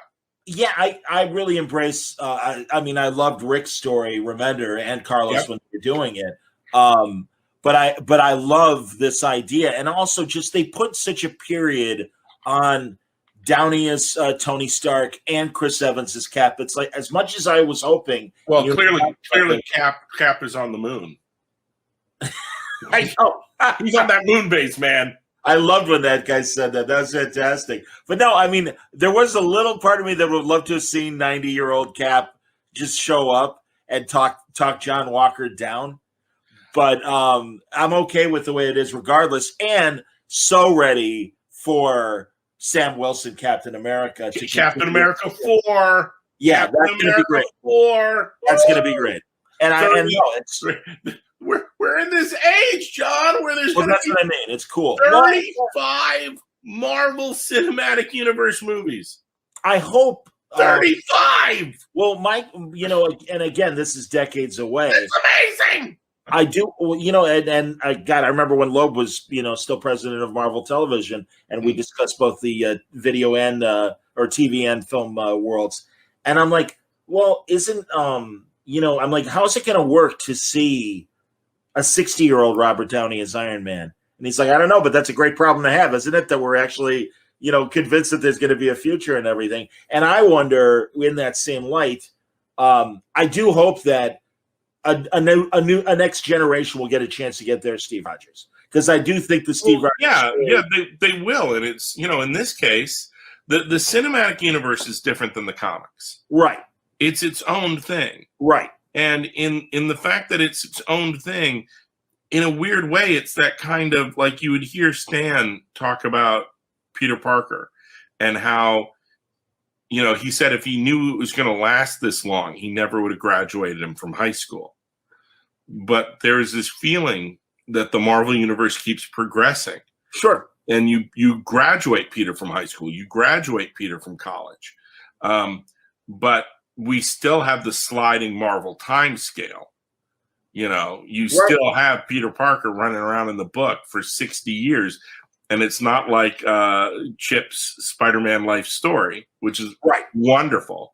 Or there's an old Carl Kiesel Fantastic Four annual where the Thing goes to an alternate dimension where Marvel time doesn't exist. And the Marvel Universe started in 1961 and everyone gets old. I'm going to have to look that up on Marvel. Oh, that was fantastic. That's to hear. That's cool. They don't realize it's not their version of the Thing because the Thing, because of his rocky hide, is one of these characters who doesn't age. I'm with you. And you find out in that world that he has his regular poker game. The only people who are there are the Immortals. Oh my God, that's awesome! Wolverine and Thor, and all these guys because they're the only ones who can relate. My buddy Zach Goyette, who's a loyal League of Word Balloon listener, just sent me in the mail, and he's in Australia, an issue of the Thing annual, or no, the Marvel 2-in-1 annual, where the Thing has boxing gloves on. Oh yeah, no, where he fights Champion. I've been talking about this online too. It's one of my favorites, and we referenced it the hell out of it in a 2-part She-Hulk story. Well, I'm a big boxing fan. Oh God, yeah. He's the Marvel Universe's best chance at beating Champion because Thor brings a foreign object into the ring with him, his hammer. Hulk loses his shit and rips the gloves off and starts fighting, and then everyone else is disqualified until you get to some way or another until you get to the Thing. He's the only guy who's going to put up a real boxing match in the Marvel Universe. That's awesome. It's a great story. I'm looking forward to it, man. That's cool. Thanks for spoiling for me, Slott. No, but after you read it, you should hunt down on your HBO Max. There's an episode of Dexter's Lab. Where they Jenny Tartakovsky had this, like, every now and then the interstitial cartoon. Yeah, was Dial M for Monkey. Oh, sure, I remember that one. I thought it might be the Justice Lords. No, yeah, they all come from that same universe. Yeah. He recreates that entire 2-in-1 annual, but changes it from boxing to wrestling. And instead of the Champion, he creates a new character, Ras Lore, who's voiced by Macho Man Randy Savage. I vaguely remember this. Go on. And Jendy Tartakovsky rips off the entire story beat for beat. That's hilarious. Of that 2-in-1. And he uses some of the exact same speeches that characters give. And I think it's wonderful, but at the same time, it pisses me off because he never credits DeFalco and Ron Wilson. Oh, wow. There's no tip of the hat or thank you in the credits.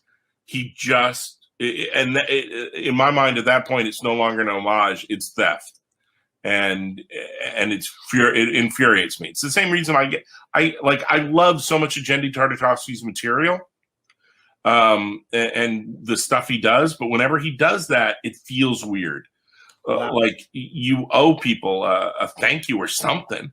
Like you look at Samurai Jack, that's Frank Miller's Ronin. He just rips off Ronin. Yeah. It's frustrating. But then at the same time, he does all new original things. Do you have HBO Max? Oh, yeah, absolutely, I do. Have you seen Primal? No, I haven't seen Primal yet. Talk to me. Holy shit. Watch Primal. So here I am. I'm just saying how mad I am at that this guy does X, Y, and Z every now and then. But when he just does original stuff, he's brilliant. Oh, no, absolutely. Well, and even the Clone Wars I thought were terrific. Oh, God, yeah. Original he's working on licensed stuff. He's working on anything. And Dexter and Dee Dee and all these guys. Oh, yeah. Great. But when he does these homages and doesn't acknowledge people, it infuriates the hell out of me. And this, suddenly I'm Russ Heath screaming at that what's his face at God damn it. We're old men. Oh. The guy with the pop art guy. Lichtenstein. Right. Yeah. So what do you think of Tom Gill's Lone Ranger? That was good. Our brains are horrible, man. We can't remember Windsor McKay and we can't remember Lichtenstein. But where am I going? No, Primal's great. Primal is they're really good. There's like 8 or 10 of them. Okay. And it's one season. It's all so far. I hope they make more. It's a Cartoon Network thing, but it's all on HBO Max now. They put up 4 or 5, and they put up the other 4 or 5 just this past week. It's the adventures of like a caveman from like caveman times, but in that wonky fantasy world where men and dinosaurs live in the same time. Sure. And it's all about how a caveman and this one dinosaur end up befriending each other. And they become friends, and they wander the lands and have adventures. Oh wow! What was the gold key? Like Corgo or Torgo or all that. Like DC had Anthro, and yes, it's that kind of thing. But the beauty of it is, it's in a time before language. Oh, so it's totally silent.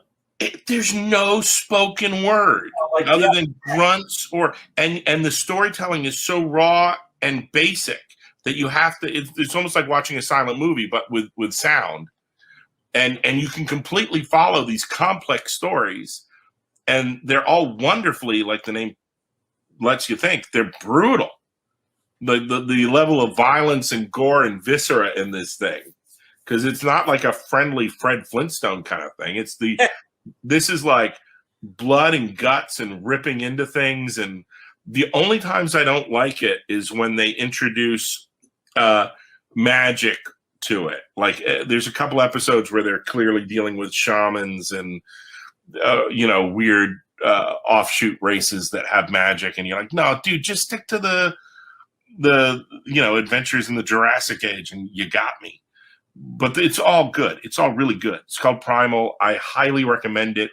The character goes through the whole first season and only ever says one word. And I'm not even going to say what the word is. Well, you didn't say me wrong with Rick and Morty, so I'll take your recommendation. I kind of wish I could watch them all again with fresh eyes and see it new. It's really good. Cool. That's awesome. All right. I've got one for you, and I hit me people about it. It's on Amazon Prime. It's from 2006. British show, half hour, very much like The Orville. It's called Hyperdrive, and it stars Nick Frost. I love Nick Frost. You will like this show and I would recommend that you start with the second episode and not the first, because it's a stronger episode. And it has that same Galaxy Quest Orville homage to Star Trek feel, but it absolutely is its own thing. Oh, well, okay. I see where this is coming from. It's a Star Trek thing. Well, specifically, it's deep space. No. It's good. And again, I want to point out that it's a parody of Star Trek, and it's good. No, it's Britain in like the 2200s are doing deep space missions. They have their own space program, and they are negotiating their own trade deals with various planets, and hilarity ensues. I'm there. Edgar Wright retweeted something recently where it was Hot Fuzz for real, where it was 2 cops looking like in the same kind of outfits they had in Hot Fuzz. I love that movie. There was like a goose or something that was terrorizing people, or a swan. Well, that's hilarious. And they're trying to actually like hurt it, and it was real life. It was really fun. I loved when Stephen Merchant shows up as the guy who has the complaint about the swan on the loose. And your name is like I.C. Wiener. Yeah, sure, Mr. Wiener. Fuck off. And then yes, Mr. Wiener. I'm very sorry. We'll be. Edgar Wright movies are awesome. All of them are, seriously. And my favorite that I've seen the least of is The World's End. I like The World's End a lot. Oh my God, it's great. Come on, Killer Robots. Tell me what's wrong with it. Jesus. Good shit, man. Oh, you know what I'm watching as well is For All Mankind on Apple. Dude. I have my 3 Friday shows that they all drop because of streaming. Right. Which are Falcon Winter Soldier, Invincible, and For All Mankind. Yep. And I would parcel them out through the week, but everyone was starting to spoil For All Mankind's finale. See, the season finale. Yep. So I was like, screw this. I'm going to go offline. I'm going to watch this. Now I'm going to stay up late and watch it so no one will ruin it for me. And I was like, this is good. Ronald D. Moore. Shit. This is the season finale of season 2 is the best episode so far. Yep. I was like, season 1 is good. Season 2 is great. Yes. And the season finale of season 2 is the best damn thing they've done. It's such a great show, and I hope. Well, given that it's Apple, it'll likely run its course, and who knows? But one of the things they're doing in the show with every season is they're doing a trick that Ronald D. Moore has done in other shows. Is they're doing some people might call it jumping the shark, but he jumps ahead like 10 years. Yes, and I love that. So the first one's showing the late 60s, early 70s. Yep. The next, then it jumps to the 80s. Yep. And now I'm not spoiling anything. He keeps doing this trick. We know that when we go to season 3, we're going to be in the 90s. Yep. So, yeah, this show's going to run its course because it's catching up to us. Well, again, it's Apple. I don't know how many people are watching Apple TV. Look, they can do whatever they want now because they got Ted Lasso. And I love Ted Lasso as well. Everybody is going to pay for another season, to watch Ted Lasso. And season 2 of Ted Lasso is anywhere near as good as season 1, they're set. They can just be the network that has one really excellent show, and we'll all show up. And then you get For All Mankind, along with your Ted Lasso fix. Totally. Absolutely. Yeah. And both are great. But back to For All Mankind, I love and I keep meaning to buy the soundtrack because when the Mission Control woman is playing jazz piano, I'm such a jazz freak. I mean, really, it is quality jazz. You are focusing on the weirdest thing. Well, I'm just saying, beyond it's just an amazing show. And you're like, I like this tiny facet over here. I swear to God, I do. Each season, they have a new song. And it's like, oh my God, this is amazing. And the soundtrack's called For All Jazz Kind, which is hilarious. I am the lunatic who just argued about how Tony Shalhoub should have created Super Soldier Serum. I'm picking on you. I'm picking on you for like, you're watching For All Mankind and focusing on the one jazz number. I just get excited every time I see that happen and everything. But anyway, as I was saying to Rob Burnett last night, because he's only a couple years younger than us. Mm-hmm. I was an astronaut kid, or I was an Apollo kid. I absolutely fell in love with the space program. I'll be honest, the shuttle was a little too airplaney for me, and also it just got too common. Mm-hmm. So it wasn't the event that it was when the Apollo missions were going on. So anything that has to do with, I love From the Earth to the Moon. I love the film, The Right Stuff. I was really. Man, the one that's on, forgive me, Disney Plus. It's okay, but it's tough to get through. I got to be honest. I haven't watched the Right Stuff series, but I'm with you, man. You give me an Apollo 13 or the Right Stuff, I'm there. Totally, man.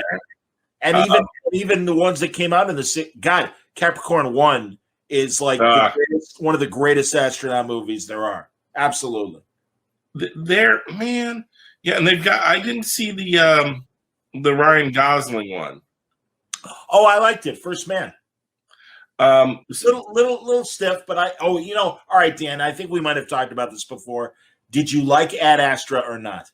I didn't see Ad Astra. That is shocking. I didn't see it. Oh, Dan, you got to see it. Good Lord. Didn't that come out like right when the pandemic was hitting? No, it was the fall before the pandemic. Oh, that's the one with Brad Pitt and Tommy Lee Jones, yeah? Right. Yeah, I'm sure it's somewhere on streaming. Here's the problem we have is that there's so much content. Oh, I hear you, man. It's a great problem to have. Oh yeah, but and I'll even admit I still haven't seen the one with Sandra Bullock and Gravity is great. I know. See, there's my cardinal astronaut sin. There's one problem with Gravity. I mean, I know the hook. I know the trick, but go on. Yeah, there's one problem with Gravity where when I'm watching it, whenever I like, if I give it a second watch or a third watch, wherever, it cracks me up. I start laughing. In that, one of the things she's doing is she's going from like space station or vehicle to vehicle that aren't being used at the time. She's going from like lifeboat to lifeboat. Okay. While she's trying to rig up a solution to save herself. Sure. So she keeps ending up in abandoned ships or abandoned stations. Sure. That were built by other countries. Okay. And whenever she's in one, they need special effects because there's no gravity and the things are floating around. Right. They pick things that would make the residents of Lidville happy. Ha! It's like, oh, you're in the Russian ship. You know how you know you're in the Russian ship? Look, a bottle of vodka's floating past you. Sure. That's it's one step away from it. And there's the borscht, and there, sure. It's ludicrous. French ship, there go French fries. Yeah, she's on a Chinese ship, so a ping pong paddle goes by. What did you say? She's on a Chinese ship, so a ping pong paddle goes by. Exactly, man. And you're just like, this is worse than central casting. You have central casted props. That's hilarious. Yeah, I know why they do it. They want quick visual cues to let you know what ship she's in. But every time they do it, it's like the equivalent of like Chris Claremont having the X-Men speak for the first time in each issue. Sure. Tovarich, over here. Yes, my friend. Blessed goddess. Like, oh, guys, stop it. That's hilarious. I still like 2010. Speaking of Russian space stations. And stuff. I really, you just show The Martian at any point, and I will watch. The Martian, I'm with you. Oh my God. Oh, I love The Martian. I've watched it on FX. I can't tell you how many times. So no, I know what you mean. That's hilarious. What are your go-to movies, John Suntress? For like, you can own them on DVD, you can own them digitally, you can have them on command on a streaming service. But if you're channel surfing and they're on, you stop and watch. Oh, absolutely. Well, I know for a fact North by Northwest is on that list. Whenever you see it, you stop what you're doing and watch it. Absolutely. Usually one of the Godfathers 1 and 2. Uh-huh. And it's like you have it like 4 different versions of it readily at hand. Yep. Oh, it's on TV. I gotta watch it.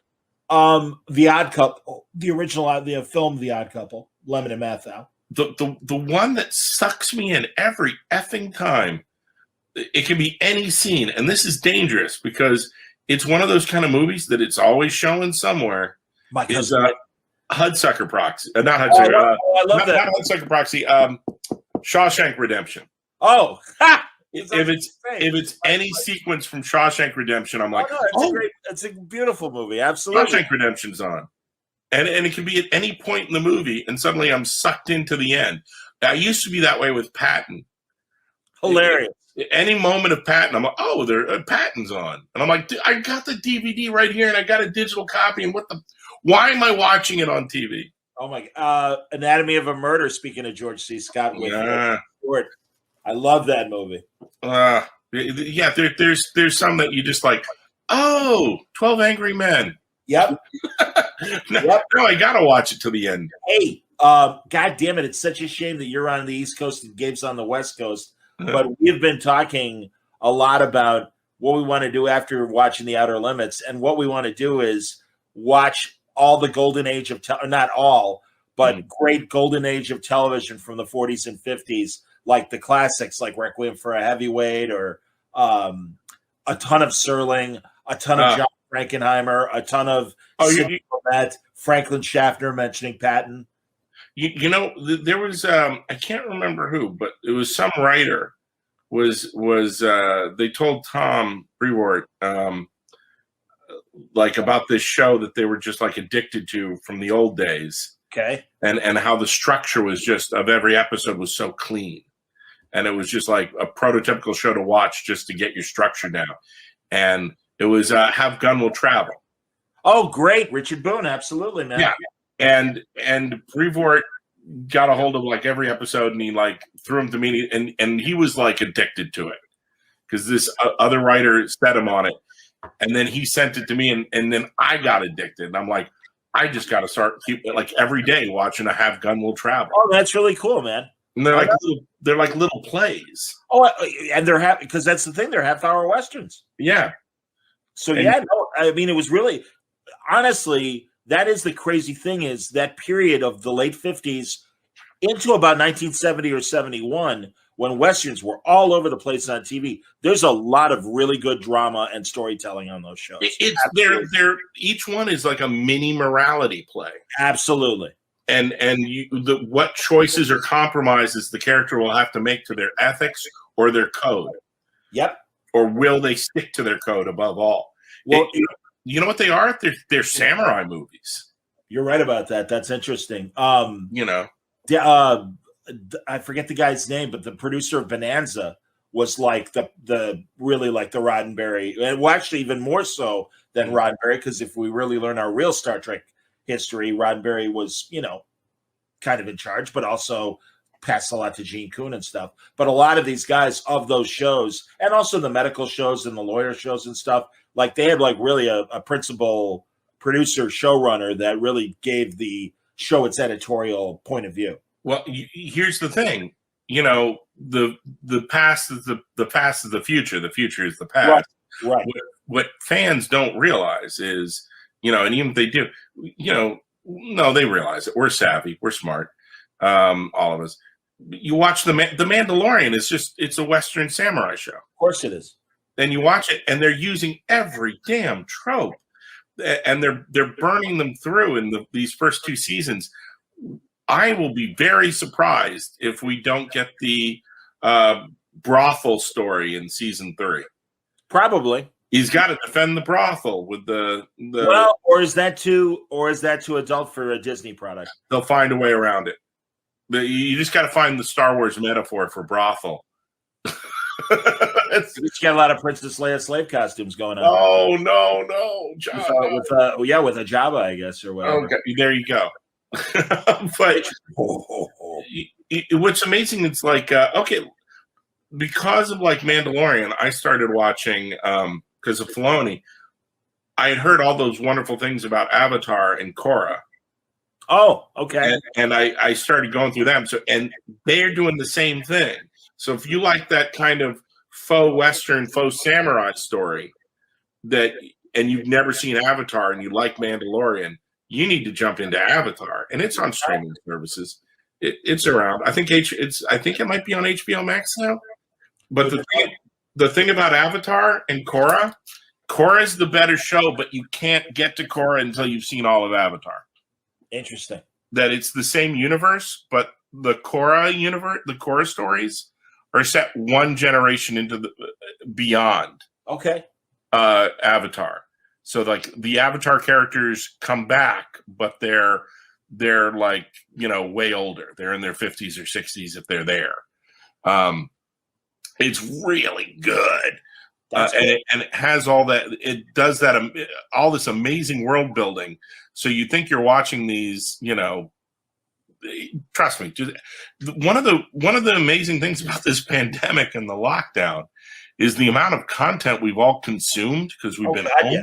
Oh yeah, we've all been binging, and they're like I'd never seen Parks and Rec before. Like I've heard from a lot of people, like the first season's wonky. So, and that's when I tried it, and I'm like, I'm not liking this. But then once you get past the first season, the remaining seasons are like some of the best. They're up there with like The Office and 30 Rock and sure. And I was just like, this is the shit. I'm loving this. So there's all these shows that like I'd never seen, and if it wasn't for being locked into a apartment and thinking if you step outside you'll die, that I wouldn't have gotten like seen all these movies and binged all these shows. And man, I don't know about you. I just got my second shot this past week, and so like the countdown's on. I'm like 9 days away from being able to go outside. Still got to wear your mask because you can still spread it. Oh, I hear you, man. But like being able to walk around a little more unfettered, and I'm really looking forward to it. But it just made me realize, like, I am pretty sure the amount of content I've been mass consuming will go way down now that I can like get out of this apartment. And part of me wonders like what streaming services I'll cancel. Because I just won't be using them. Literally last night with Burnett, I was saying the same thing in terms of is like I really thought we were at a saturation point with streamers that a lot of these would have fallen to the side. And I'm sitting with 10 streamers right now in my own. Oy. Well, some are free, yeah? What's that? Some are free, like well, yeah, I mean, that's not including the free ones, but I have those as well. You're paying for 10 streaming services. Well, let me see. I mean, because Hulu and ESPN. Oh, Hulu, Disney, ESPN is all in a bundle package. So that's 3. That's fair. And I've got Amazon. And I've got HBO Max because I've held on to Xfinity because of sports. Yep. So, all right. So that's 6. That's 5. I have Amazon Prime. That's 7. No, you said Amazon. Did I? All right. So that's 6. No, you're 5. Oh, 5. Okay. I have Netflix. I have Netflix, so that's 6. That's 6. You Paramount. I do have Paramount. That's 7. I have DAZN for boxing. What? And that's 8. Yeah, I'm a massive boxing fan. Yeah. That's my great sin. So there's 8. Oh, and I have BritBox, which is 9. I am so tempted every time I see it. And I have Acorn, which is 10. Oh God, dude, you're so much worse than me. Problem to help me, Dan. you got a problem. I've got everything you've got except for the boxing thing, Acorn and BritBox. Well, I can write them off. I did the free month of Paramount and then canceled before the bunny kicked in. And I spent like a month binging Star Trek. Sure. No, I'm not, but I don't blame you. By the way, Dan, everything you said about the anticipation of WaandaVision every week. Yeah. I absolutely, on every new iteration of Star Trek, as much as I've complained, I am up at 2 a.m. watching new Star Trek. Dude, the takeaway I got from binging all the Star Trek I hadn't binged before is Lower Decks is the winner. Out of all the new Star Trek content that they're making, Lower Decks blows everything else away. I love Lower Decks. I don't love it, but there were at least 3 episodes that I really enjoyed. The finale. It's the finale. The finale was great. Everything about the finale was great. Landrew. Yes. Exocomps. Packlids. The Packlids. We are strong. It was so good. Oh, really good. And like I told you, I got to rewatch it just to remember the rest of the plot. But they're on the ship with the alien who's like Lieutenant Eric's from the animated series. Mm-hmm. So weird and freaky with the 3 arms and stuff. And Boimler's going to be like, he thinks he's being reconditioned. Oh, because he's half phased. Right. Yeah. And they make it to the pleasure planet, and you see the 2 guys in the Christopher Pike chairs just beeping at each other and stuff, and then on the beach and enjoying themselves. Every episode of Lower Decks, 1, they do good Star Trek. 2, they do that kind of fun Roland, those guys with the Rick and Morty and Solar Opposites. They do kind of humor, which is fun. Which is completely different from Family Guy humor, which bugs the hell out of me. Funny. And 3, it is a deep dive. These guys know their Trek, and there's so many Easter eggs. No, I agree with that. I don't like Mariner. I think she's an asshole. I will fight you. Feel free. You have this problem all the time with the lead characters. Yeah, because they're we're edgy rule breakers. Because again, yeah. You know who's an edgy rule breaker? Yeah, James T. Kirk. Right, but again, James T. Kirk, man. And we were talking about this off the air earlier this week. Yeah, but you're wrong. I will concede every flaw that anyone thinks of the original series. And they are absolutely right. There are horrible episodes that are original. But it's not because of the focus of the episode being like 80% on Kirk and 20% on Spock. Right. And everyone else creeps in on the edges. Right. And again, that stopped happening with Next Generation starting in the third season. But that doesn't make Discovery and Lower Decks bad. It just makes them harkening back to a different age, which worked. It's a different way of doing Trek. I think it's especially when we want to be as inclusive, and I'm not saying that in a snide way. I mean it. Yeah. That you are cutting off your opportunities, not having more story about these people. And again, 3 goddamn seasons, and we know about a handful of them. But I'm sorry, I think we should know more. Especially the bridge crew, because that's where the action happens. Sorry, it is. You're killing me. I will agree with you that we should know the bridge crew of Discovery more. And my take on that is all they have to do. It's one simple fix. They just have to say the characters' names more. They just have to say them with the same regularity that they said Sulu, Chekhov, and Scotty, and Uhura. If you say the names of the characters, it means they just don't. They go whole episodes without saying anybody's names. I understand, but again, and if they just did that simple original Star Trek gag, they would show names. They would show more diversity if beyond saying their names, because again, that's an original series solution. We've been past that. Doesn't matter. No, it does matter. Doesn't. You've got diversity. You have Michael Burnham is a diverse character. Of course if you look at the 4 core characters, the characters get the most screen time in Discovery, you got Burnham, and that she does as much screen time and has as much importance as James D. Kirk. You've got Saru, who has as much screen time and as importance as Spock. You have Tilly, who has as much screen time and as importance as McCoy, and you've got not Stamets. It's Stamets. It is. Who has as much screen time and an importance as Scotty.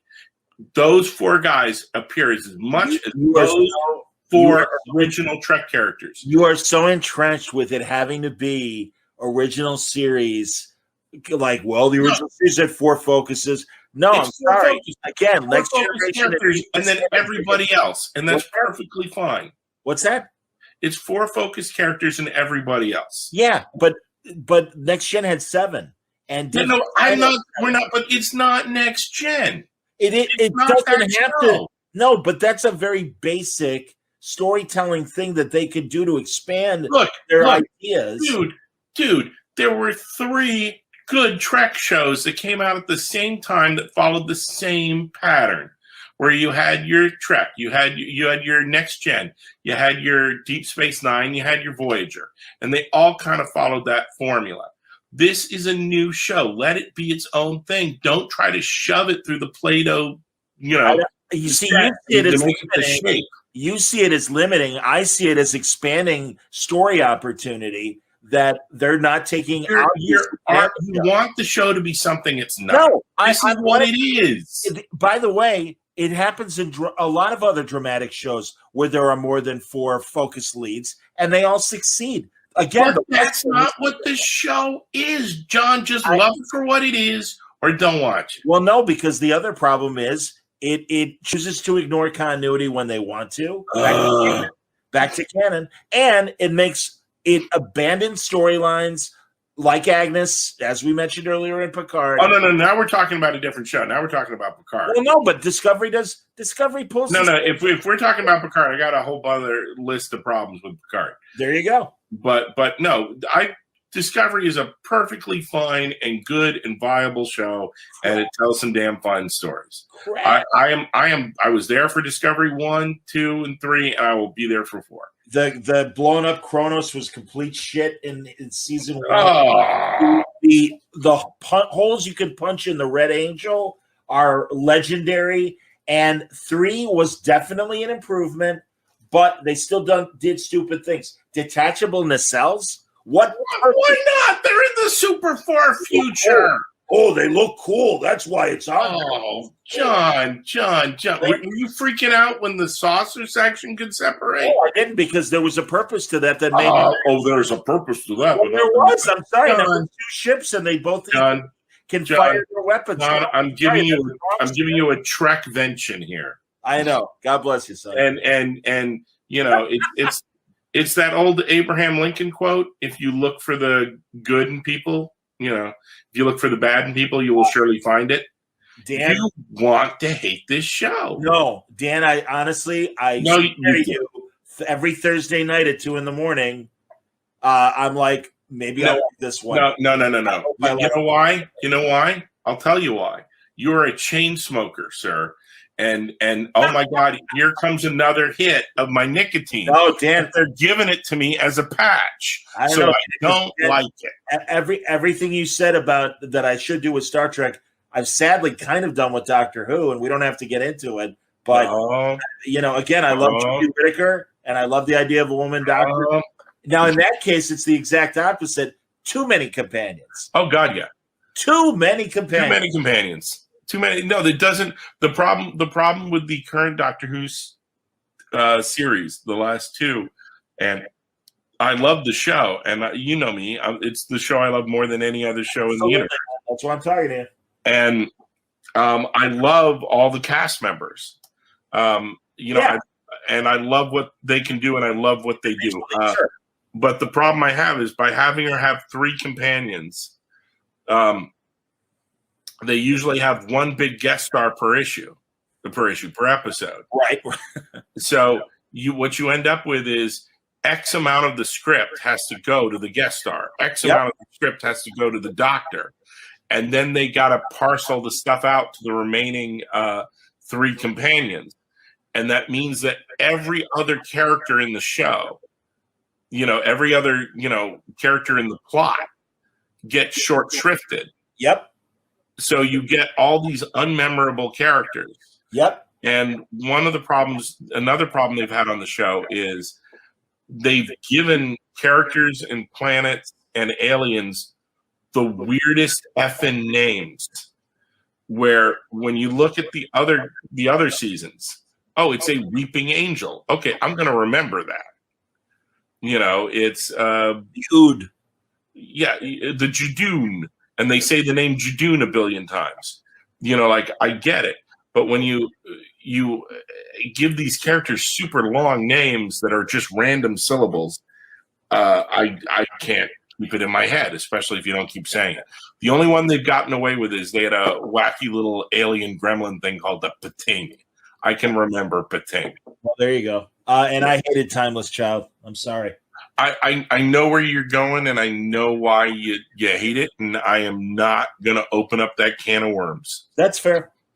Well, honestly, that's okay. It's that simple. You accept this new idea, or you're disappointed by it and saying, well, it seems to me to negate what's come before. But again, obviously, they don't feel that way. And it smacks of, hey, guess what? Spock had a sister, and he wouldn't be the person. It always comes back to Star Trek. John! No, but what it is every showrunner, every person who's going to work on a show puts their stamp. 100%. And you've got to accept that. So it's like, you know, Russell T. Davies comes on to do Doctor Who, and one of the first things he says is, every other Time Lord is dead, he's the last Time Lord. Yeah, but that's okay. No. That's you then buy it. And you go, okay, that's the take. You know, and then a new showrunner comes on, and then they go, here's my take, or here's my new big secret. Sure. And then everyone does it. And when Chibnall has come on and done this with these seasons, you go, whoa, did you just jump the shark? Was that the one change too many? Was that the right? Yeah. Right. Yeah. And I guess time will tell. It's always going to come down to, like, I know this from like my years of working on Spider-Man, that I would every now and then do like a drastic status quo change just to shake things up. The character's been around for 50 to 60 years. And he's met all these characters and done all these things where I would do a massive change and to a character near Spider-Man's orbit or something. And every now and then there would be a fan who had been following Spider-Man faithfully for as long as they'd been alive up to that point. Right. And with some fans, I would do like, here'd come the new thing. And they go, oh, that's cool. And they want to see what comes up next. But for some fan, that would be their line in the sand. Like they'd made it through the Clone Saga. They'd made it through Mephisto. They'd made it through all these different things. But that's their line in the sand. Like, you made Black Cat evil? No, I'm done. Or you killed the Hobgoblin? How dare you? And made a new one? That's my line in the sand. I am done with you. Yep. You took away Spider-Man's spider sense?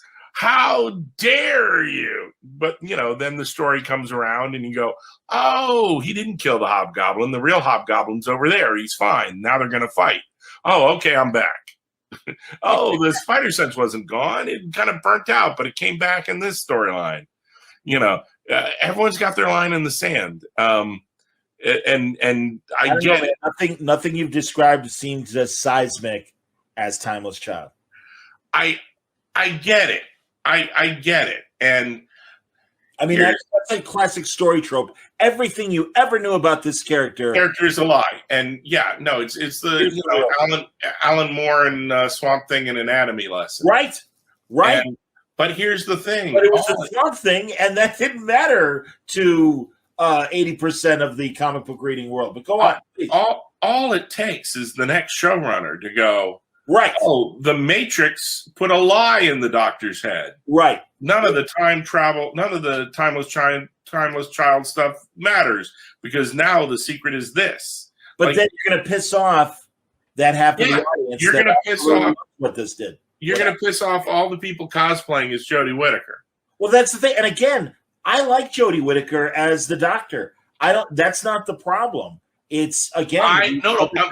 Dude, I love Jodie Whittaker as the Doctor. Well, that's what I mean. I think I was thrilled at the announcement, and when she is on camera being the Doctor, she's a fine Doctor. It's what it's weird. It's like I think Henry Cavill is a great Superman. Agreed.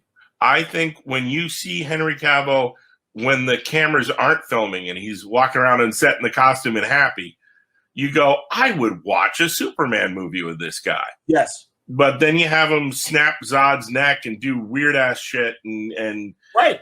Kill people, do things, and what? I have softened on Man of Steel. Pa Kent. Oh yeah, going into a tornado, save him. Yeah, exactly. Hello. What you saved the dog? What the hell?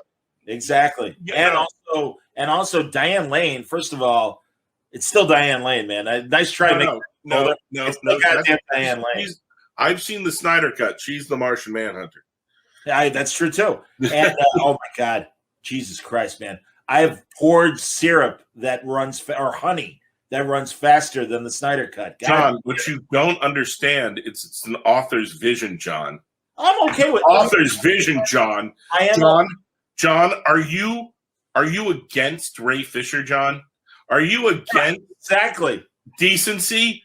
Are you against someone being able to see their creative vision to the end? Are you against someone getting $70 million to remake a mistake, John? John, don't you understand? My entire identity is based around this hashtag, John. Exactly, my man. No, but isn't the movie bad? Shut up. Yeah, but again, I appreciate an ambitious fail. AI to me is an ambitious fail. Dude, here's the thing. My final take on the Snyder Cut for ages has been, I'm glad they got it. Right.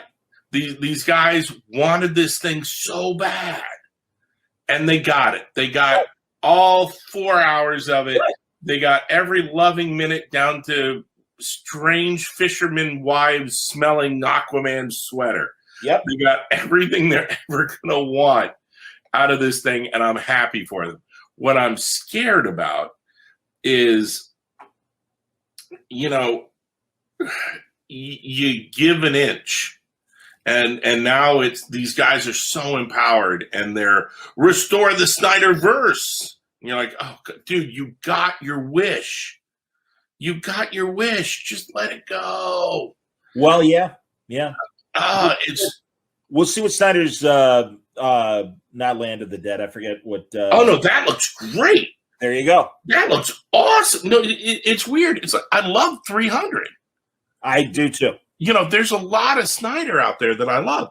I just didn't like his take on Superman and Batman. I agree. But now that it's in the past and it's now clearly an alternate version, I'm cool with it. Let it be an alternate version over there. The thing that's crazy is now you got like guys putting up billboards like "Bring back Tony Stark." It's. I know. Writing isn't a democracy. Storytelling isn't a democracy. Right. You get your story. You don't get to go, I don't like that Romeo and Juliet died. Rewrite it. Well, you can voice that opinion, but that's the end of it. And yeah, you don't. Shakespeare doesn't pull out the pen and rewrite it. Exactly. You don't get the alternate ending for everything you want. You don't get the alternate cut for everything you want. You don't. It's frustrating in that there's one way and one way only that storytelling is a democracy, and that's: do you purchase the ticket? Right. Do you get on the ride? That's it. That's your choice. Yeah, that's it. And I mean, I'm in the case of. I'm sorry, I didn't mean to stop you, but in the case of Doctor Who, I look at what the description is. I may, I still DVR it. I kind of take a look at it, and if I'm not interested, I don't watch it. That's where the democracy happens. But outside of that, just let people tell the damn stories. Sure. And if it's not working, and you're not reaching into your wallet, that's your vote. Right. It's so weird. That said, I've pontificated about this, but we're all hypocrites. We all have that exception to the rule. Well, like you were saying earlier, man, when it's your thing, yeah. Yeah, and my thing is like I invested so much of my viewership into watching every episode of How I Met Your Mother. Oh my God. Then that finale came out, and I was livid. And I know why they did it. They did it because the two kids playing the kids on the couch were getting older with each season. So they had already filmed all the sequences they needed, all the puzzle pieces, to build the finale that they thought they were going to do. But the characters grow in the interim, and you make discoveries as you write the episodes and as the episodes take life. As the actors bring them to life, as the directors make it, they become different entities and they start going slightly different directions. And the character of Ted Mosby, for him to do the ending they needed, had to regress and had to make really terrible choices that he'd grown out of. And I don't think they contemplated that they were going to cast the perfect mother. Kristen Milotti was fantastic. She totally felt right as the mother. So to have the fake out be that, spoilers, turn this off now, to have the fake out be that he meets her, falls in love with her, has the kids, and she dies. And that even though Barney went through all this growth with Robin and became a better person and they got together, that they would have to split up and he'd become a horrible loser again. So that he could then get his kids' permission to date Robin is the wrong growth for every single character in that equation. And it's a lie to the show. And it's also super depressing that this great character they cast is now dead. So they had a thing that they put out with the DVDs where they had an alternate ending that they didn't run. Oh, wow. I didn't know that. Talk to me. They had an alternate ending where Christine Milotti doesn't die.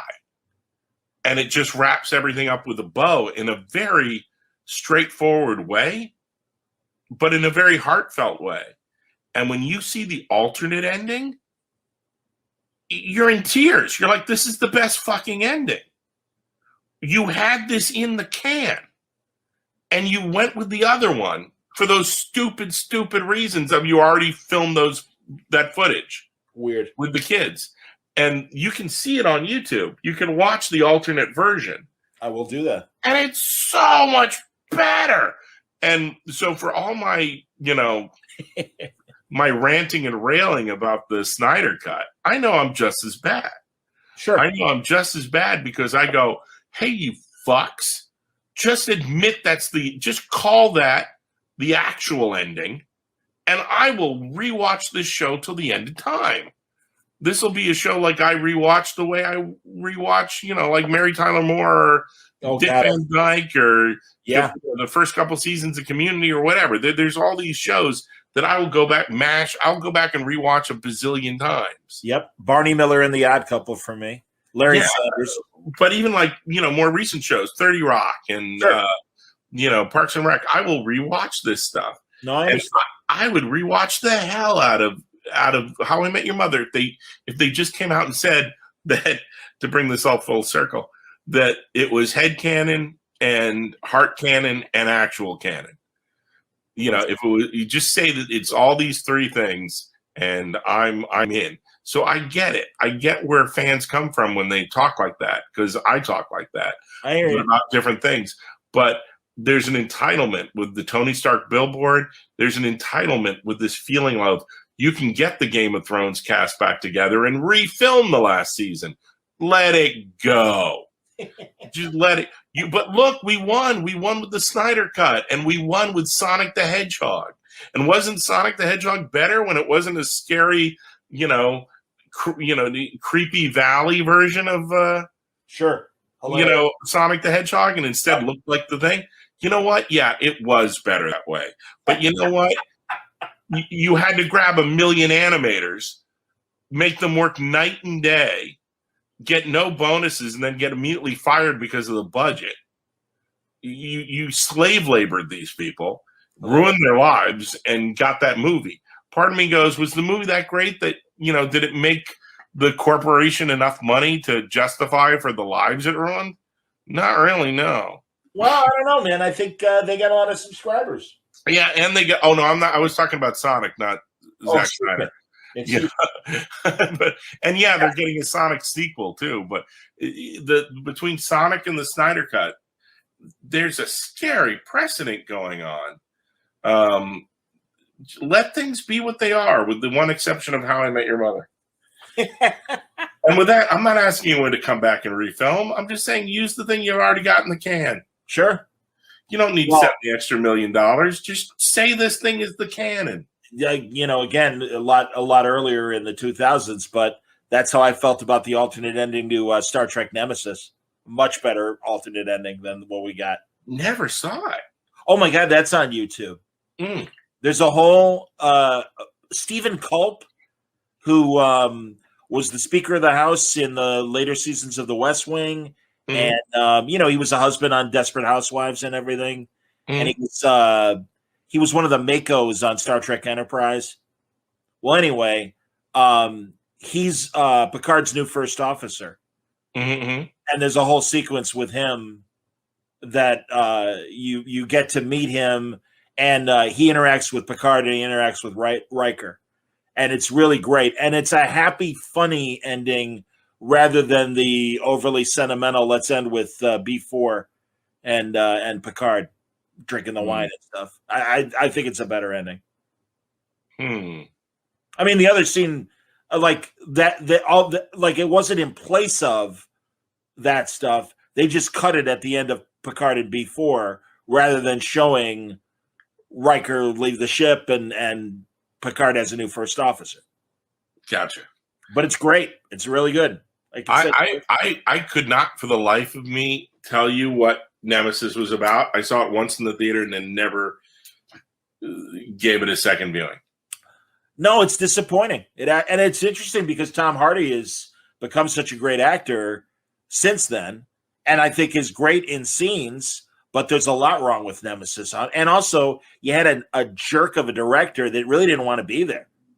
He'd been such a great editor, they rewarded him with a movie, And it's like, yeah, well, we'll let you do Star Trek. And he's like, yeah, great.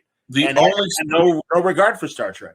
With the exception of the first of the J.J. Abrams, I really haven't rewatched any like recent Star Trek movies. I was going to ask you that, Dan, and I do, but man, both of them, Into Darkness and Beyond, were such letdowns.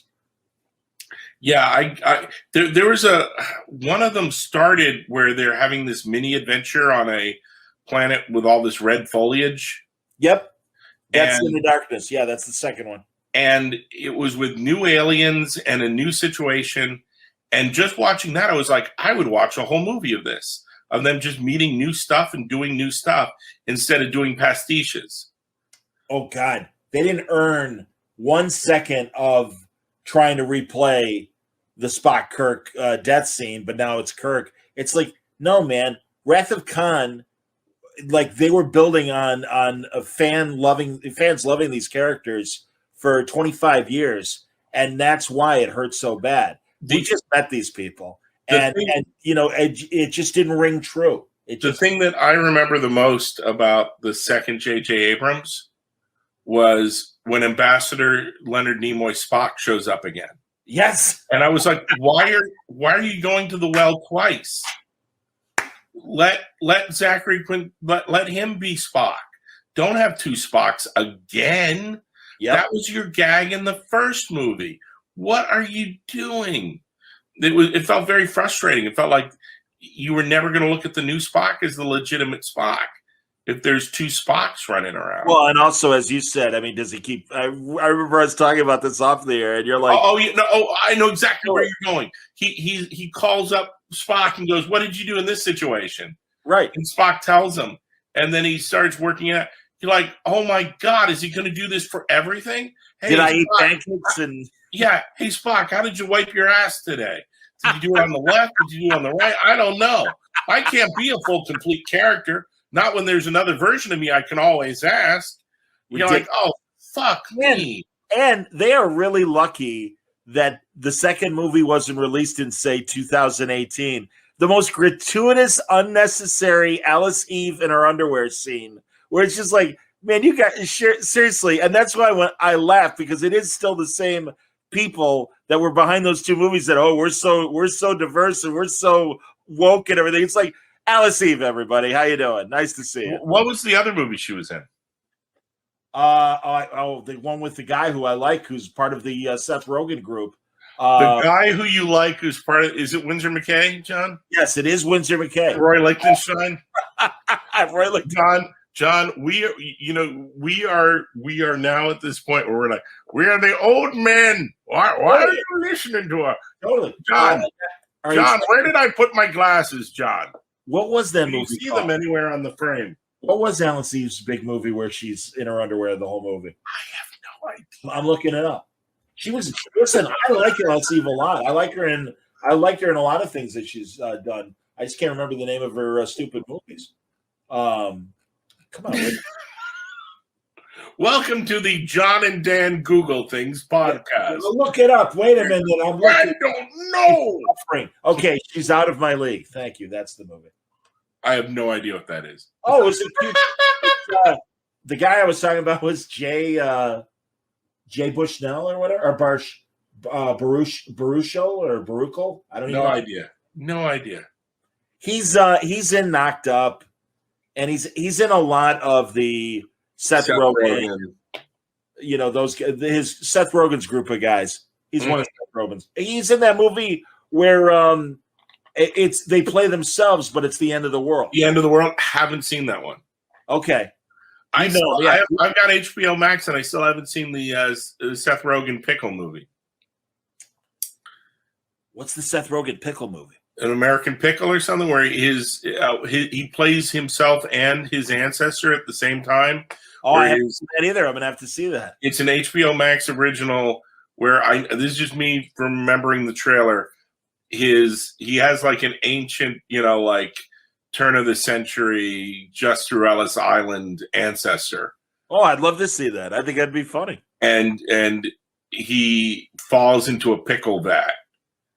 And the brine of the pickle vat works like Captain America's ice. Yeah.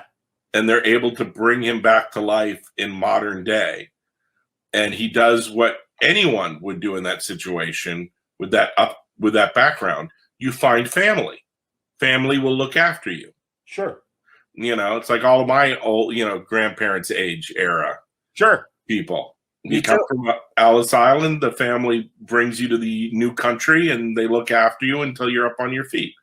And he finds, modern day Seth Rogen, right, who's like some app developer in Brooklyn, and now the two are living together, and hilarity ensues. And it's Seth Rogen teams up with Seth Rogen.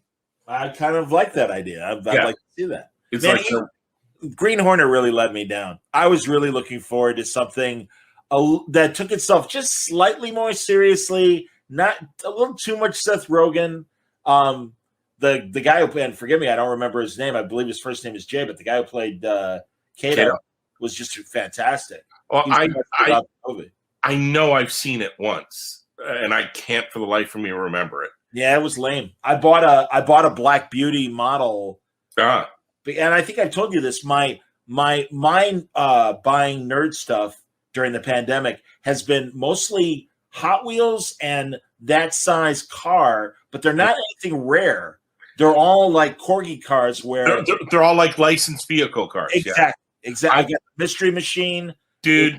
$10. It was fantastic. Dude, you're preaching to the choir. I've got a whole drawer in here that's that. There you go. Where I'm like, oh, I've got my, my DeLorean. I've got my Ecto one. I've got my Aston Martin from Goldfinger. Yeah, you got Knight Rider, 18 van. Oh, I didn't get Knight Rider. I got Smokey and the Bandit. I got both the Bandit car and Smokey's car. Blues Brothers. I started, I got the Spider Machine GP7 from Spider-Man that was Hot Wheels. The Spider-Mobile. Of course. A couple of Batmobiles. Yeah, I got all the Batmobiles in the Hot Wheels collection. I didn't get all of them. I just got the ones that were my favorites. Oh, because they had like a 6-car one where it's everything from. I just got the one from the animated series. Sure. The one from, of course, the 60s TV show. Yes. And I want to say the first Michael Keaton. Oh, sure. Well, that's the. Oh yeah, I get. Well, I always thought that was the same as the animated series. No. The animated series is this long, stretched out, insane thing. Oh, that's right, and it's more. It's got that kind of the Keaton one has more of the bullet in front. Yeah, and one of the things I had to get it from Japan because it was the Matchbox size. Go on. Luke Skywalker's land speeder, but wow. Super tiny wheels, so it looks like it's hovering. Sure. I love that gag. A yellow submarine. I got a Jetsons. Very nice on the yellow submarine. Oh yeah. They made a diecast with little wheels that can. Sure. Well, I remember the Corgi yellow submarine when we were. Yeah.